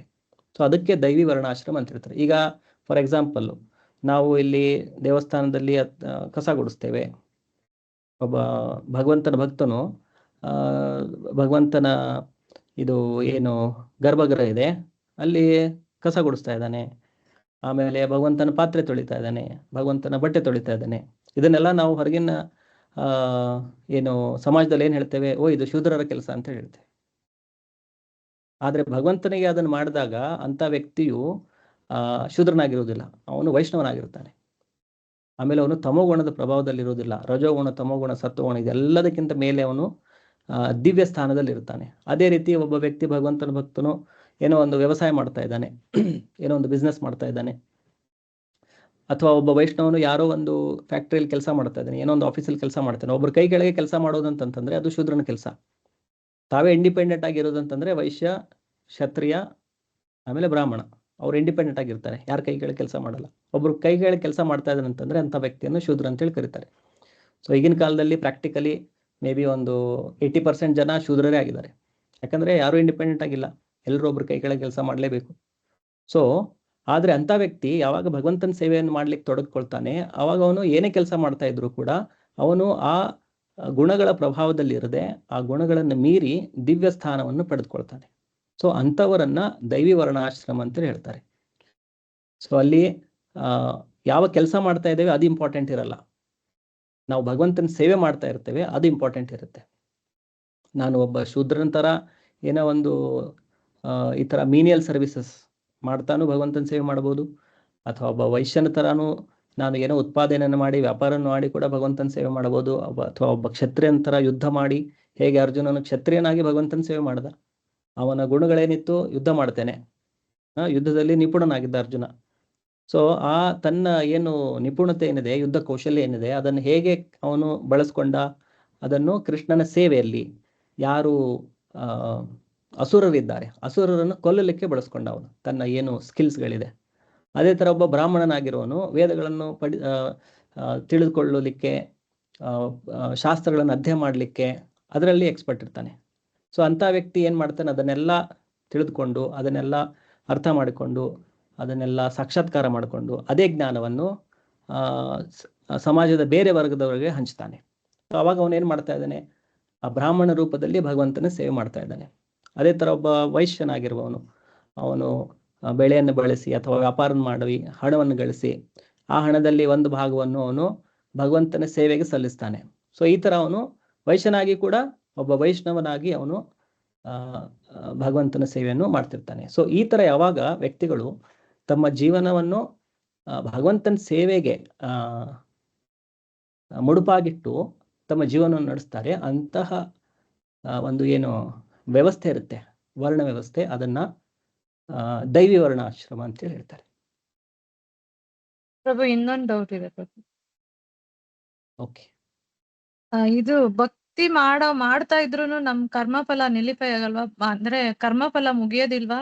ಯಾಕಂದ್ರೆ ಈ ಶರೀರ ನಾವು ತಗೊಂಡಾಗ ಇಷ್ಟಿಷ್ಟು ಇದಿದು ಈ ತರ ಈ ಆಯಸ್ಸಿರೋರ್ಗು ಈ ತರ ಕಾಯಿಲೆಗಳು ಅದು ಇದು ಡಿಸೈಡ್ ಆಗಿರುತ್ತಲ್ಲ, ಅದು ಹೋಗೋದಿಲ್ವಾ ಭಕ್ತಿ ಮಾಡ್ಬೇಕಾರೆ? ಅದು ಅನುಭವಿಸ್ಲೇಬೇಕಾಗತ್ತಾ ಪ್ರಭು? ಅದು ಭಗವಂತನ ಭಕ್ತಿ ಮಾಡ್ಲಿಕ್ಕೆ ಶುರು ಮಾಡಿದಾಗ ಒಬ್ಬ ಭಕ್ತನ ಏನ್ ಮಾಡ್ತಾನೆ, ಎಲ್ಲವನ್ನೂ ಭಗವಂತನ ಪಾದಗಳಿಗೆ ಅರ್ಪಿಸ್ಬಿಡ್ತಾನೆ. ನನ್ನ ಎಲ್ಲ ಕೆಟ್ಟ ಕರ್ಮಗಳು ಒಳ್ಳೆ ಕರ್ಮಗಳು ಎಲ್ಲಾನು ಭಗವಂತನಿಗೆ ಕೊಟ್ಬಿಟ್ಟು, ಈಗ ನೀ ಏನ್ ಮಾಡ್ತೀಯ ನನ್ನ ಜೊತೆ ಮಾಡು, ಈಗ ನಿನಗೆ ಬಿಟ್ಟಿದ್ದು, ಆ ಥರ ಸಂಪೂರ್ಣ ಶರಣಾಗ್ಬಿಡ್ತಾನೆ. ಸೊ ಈ ಥರ ಕೊಟ್ಟ ಮೇಲೆ ಭಗವಂತ ಸುಖ ಕೊಡ್ಲಿ ದುಃಖ ಕೊಡ್ಲಿ ಇದೆಲ್ಲ ಭಗವಂತನಿಗೆ ಬಿಟ್ಟಿದ್ದು. ನನಗೆ ಎಷ್ಟು ಸುಖ ಕೊಡಬೇಕು ಎಷ್ಟು ದುಃಖ ಕೊಡಬೇಕು ಅದೆಲ್ಲ ನಾವೀಗ ಏನು ಮಾಡಿದ್ದೇವೆ, ಭಗವಂತನಿಗೆ ಒಪ್ಪಿಸ್ಬಿಟ್ಟಿದ್ದೇವೆ, ಸಂಪೂರ್ಣವಾಗಿ ಶರಣಾಗ್ಬಿಟ್ಟಿದ್ದೇವೆ. ಆವಾಗ ಕಷ್ಟ ಬರಲಿ ಸುಖ ಬರಲಿ ಇದು ಕೃಷ್ಣನೇ ಕೊಡ್ತಾ ಇರೋದು, ಆ ಭಾವನೆಯಲ್ಲಿ ಒಬ್ಬ ಭಕ್ತವನ್ನು ಜೀವಿಸ್ತಾನೆ. ಈಗ ನಾನು ಭಗವಂತನಿಗೆ ಶರಣಾಗಿರೋದ್ರಿಂದ ಎಲ್ಲ ನನ್ನ ಪಾಪ ಹೋಯ್ತು, ಈಗ ನಾನು ಕೇವಲ ಸುಖವಾಗಿಯೇ ಬಾಳ್ತೇನೆ, ಇದು ಭಕ್ತರ ಭಾವನೆ ಇರುವುದಿಲ್ಲ. ಭಕ್ತರು ಎಲ್ಲ ಕಷ್ಟ ಸುಖ ಎಲ್ಲವನ್ನು ಭಗವಂತನ ಶರಣಿನಲ್ಲಿ ಅವರು ಅದನ್ನು ಅರ್ಪಣೆ ಮಾಡಿಬಿಡ್ತಾರೆ. ಸೊ ಅದಾದಮೇಲೆ ನಾನು ಒಂದ್ಸಲ ಸರೆಂಡರ್ ಆದಮೇಲೆ ಈಗ ನನ್ನನ್ನು ಹೇಗೆ ನೋಡ್ಕೋಬೇಕು ಅನ್ನೋದು ಇದು ಭಗವಂತನಿಗೆ ಬಿಟ್ಟಿದ್ದು. ಈಗ ಭಗವಂತನಿಗೆ ಗೊತ್ತು, ನನಗಿಂತ ಚೆನ್ನಾಗಿ ಭಗವಂತನಿಗೆ ಗೊತ್ತಿದೆ ನನಗೆ ಎಷ್ಟು ಸುಖ ಕೊಡಬೇಕು ಎಷ್ಟು ದುಃಖ ಕೊಡಬೇಕು ಅಂತೇಳಿ. ಸೊ ಒಬ್ಬ ಭಕ್ತನಾಗಿರೋನು ಈ ಭಾವನೆಯಲ್ಲಿ ತನ್ನ ಜೀವನ ನಡೆಸ್ತಾನೆ. ದುಃಖ ಬಂದರೂ ಓ ಕೃಷ್ಣ ನನಗೆ ಇದನ್ನು ಎಷ್ಟೋ ಬರ್ಬೋದಿತ್ತೇನೋ, ಕೃಷ್ಣ ನನಗೆ ಅದನ್ನು ಕಡಿಮೆ ಮಾಡಿ ಒಂದಿಷ್ಟೇ ನನಗೇನೋ ಕಲಿಸ್ಲಿಕ್ಕೆ ಒಂದಿಷ್ಟು ಸ್ವಲ್ಪ ದುಃಖವನ್ನು ಕೊಡ್ತಾ ಇದ್ದಾನೆ. ಅಥವಾ ಸುಖಗಳು ಬಂದರೆ ನಾನು ಇಷ್ಟು ಪಾಪ ಕರ್ಮಗಳನ್ನು ಮಾಡಿದ್ದೇನೆ, ಸೊ ನಾನು ಇಷ್ಟು ಸುಖವನ್ನು ಅನುಭವಿಸ್ಲಿಕ್ಕೆ ಸಾಧ್ಯವೇ ಇಲ್ಲ, ಭಗವಂತ ಕರುಣೆಯಿಂದ ಈ ಸುಖಗಳನ್ನು ಈಗ ನನಗೆ ಕೊಡ್ತಾ ಇದ್ದಾನೆ. ಸೊ ಇದು ಭಕ್ತನ ಭಾವನೆ ಇರುತ್ತೆ. ಆಮೇಲೆ ಭಾಗವತದಲ್ಲಿ ಹೇಳಿರೋದು, ಯಾವ ಭಕ್ತನು ಈ ಥರ ತನ್ನ ಜೀವನವನ್ನು ನಡೆಸ್ತಾನೆ ಅಂದರೆ ಎಷ್ಟೇ ಕಷ್ಟಗಳು ಬಂದರೂ ಕೂಡ ಭಗವಂತನ ಕೃಪೆಯಿಂದ ಅದು ಕಡಿಮೆಯಾಗಿ ಭಗವಂತನ ಕೃಪೆಯಿಂದ ಅದು ಕೇವಲ ಒಂದು ಸಣ್ಣ ಪ್ರಮಾಣದಲ್ಲಿ ನನಗೆ ಬಂದಿದೆ. ಮತ್ತೆ ಅಂಥ ಸ್ಥಿತಿಯಲ್ಲೂ ಕೂಡ ಭಗವಂತನ ಸೇವೆಯನ್ನು ಬಿಡದೆ ಭಗವಂತನ ಸೇವೆಯಲ್ಲಿ ನಿರಂತರವಾಗಿ ತೊಡಗಿಕೊಂಡಿರ್ತಾನೆ. ಅಂಥ ವ್ಯಕ್ತಿಗೆ ಮುಕ್ತಿಗೆ ಅಧಿಕಾರಿ ಅಂತೇಳಿ ಹೇಳಲಾಗಿದೆ. ಮುಕ್ತಿ ಅವನ ಅಧಿಕಾರವಾಗಿಬಿಡುತ್ತೆ. ಅವನ ಈಗ ಪಿತ್ರಾರ್ಜಿತ ಆಸ್ತಿ ಇರುತ್ತಲ್ವಾ, ಅದ್ರದ್ದು ಯಾರು ನಮ್ಮಿಂದ ತೆಗೆದುಕೊಳ್ಳಿಕ್ಕಾಗಲ್ಲ. ಈಗ ಪಿತ್ರಾರ್ಜಿತ ಆಸ್ತಿ ಏನಿರುತ್ತೆ ಅದು ನಮ್ಗೆ ಬಂದೇ ಬರುತ್ತೆ. ಸೊ ಆ ಥರ ಮುಕ್ತಿ ಏನಿದೆ ನಮಗೆ ಒಂದು ದಾಯ ಭಾಗ್ ನಮ್ಮ ಒಂದು ಅಧಿಕಾರವಾಗಿ ಬಿಡುತ್ತೆ ಅಂತೇಳಿ ಭಾಗವತಮಲ್ಲಿ ಹೇಳಲಾಗಿದೆ. ಈ ತರ ಬದುಕುವವರಿಗೆ ತತ್ತೇನು ಕಂಪಾಂ ಸುಶಮೀಕ್ಷಮಾಣಂ ಭುಂಜಾನ ಏವ ಆತ್ಮಕೃತಂ ವಿಪಾಕಂ. ಸೊ ನಾನೇ ಎಷ್ಟೋ ಕೆಟ್ಟ ಕೆಲಸಗಳನ್ನು ಮಾಡಿದ್ದೇನೆ ಹಿಂದೆ, ಅದರಲ್ಲಿ ಏನೋ ಒಂದು ಸ್ವಲ್ಪ ಕಷ್ಟ ಬರ್ತಾ ಇದೆ, ಅದರಲ್ಲಿ ಏನಿದೆ? ಯಾಕಂದ್ರೆ ನಾವು ಎಷ್ಟು ಪಾಪಗಳನ್ನು ಮಾಡಿದ್ದೇವೆ ಅದಕ್ಕೆ ಲೆಕ್ಕನೇ ಇಲ್ಲ. ಇದೇ ಜೀವನದಲ್ಲಿ ನೋಡಿರ್ಬೋದು, ಅಥವಾ ಇದಕ್ಕೂ ಹಿಂದೆ ನಾವು ಏನೇನು ಮಾಡಿದ್ದೇವೆ ನಮ್ಗೇನು ಗೊತ್ತಿಲ್ಲ, ಎಷ್ಟು ಪಾಪಗಳನ್ನು ಮಾಡಿದ್ದೇವೆ ಅಂತೇಳಿ. ಸೊ ಅದೇನೋ ಅದ್ರ ಯಾವುದೋ ಒಂದು ಪಾಪದಲ್ಲಿ ಕೃಷ್ಣ ನನಗೆ ಯಾವುದೋ ಒಂದು ಕಡಿಮೆ ಮಾಡಿ ಏನೋ ಒಂದಿಷ್ಟು ಕೊಟ್ಟಿದ್ದಾನೆ, ಏನೋ ಒಂದು ಕಾರಣಕ್ಕೆ, ಏನೋ ನನ್ನನ್ನು ಇನ್ನೊಂದು ಸ್ವಲ್ಪ ತಿದ್ದಲಿಕ್ಕೆ. ಸೊ ಈ ಭಾವನೆಯಲ್ಲಿ ಯಾರು ತಮ್ಮ ಜೀವನ ನಡೆಸ್ತಾರೆ ಮತ್ತು ಯಾವುದೇ ಕಾರಣದಲ್ಲಿ ಭಗವಂತನ ಸೇವೆಯನ್ನು ಬಿಡದೆ ಭಗವಂತನ ಸೇವೆಯಲ್ಲಿ ತೊಡಗಿರ್ತಾರೆ, ಅವರಿಗೆ ಮುಕ್ತಿ ಅನ್ನೋದು ಅವರ ಅಧಿಕಾರವಾಗುತ್ತದೆ ಅಂತೇಳಿ ಭಾಗವತಂದು ಹೇಳಲಾಗುತ್ತೆ. ಸೊ ಭಕ್ತರು ಇದು ಪುಣ್ಯ ಪಾಪದ ಬಗ್ಗೆ ತುಂಬಾ ತಲೆ ಕೆಡಿಸ್ಕೊಳ್ಳೋದಿಲ್ಲ, ಕಷ್ಟ ಸುಖದ ಬಗ್ಗೆ ಏನೇ ಬಂದ್ರು ಇದು ಕೃಷ್ಣನಿಂದ ಬಂದಿರೋದು ಅಂತೇಳಿ, ಕಷ್ಟ ಬಂದ್ರು ಸುಖ ಬಂದ್ರು ಅದನ್ನು ಪ್ರಸಾದವಾಗಿನೇ ಅದನ್ನು ಸ್ವೀಕರಿಸ್ಕೊಳ್ತಾರೆ.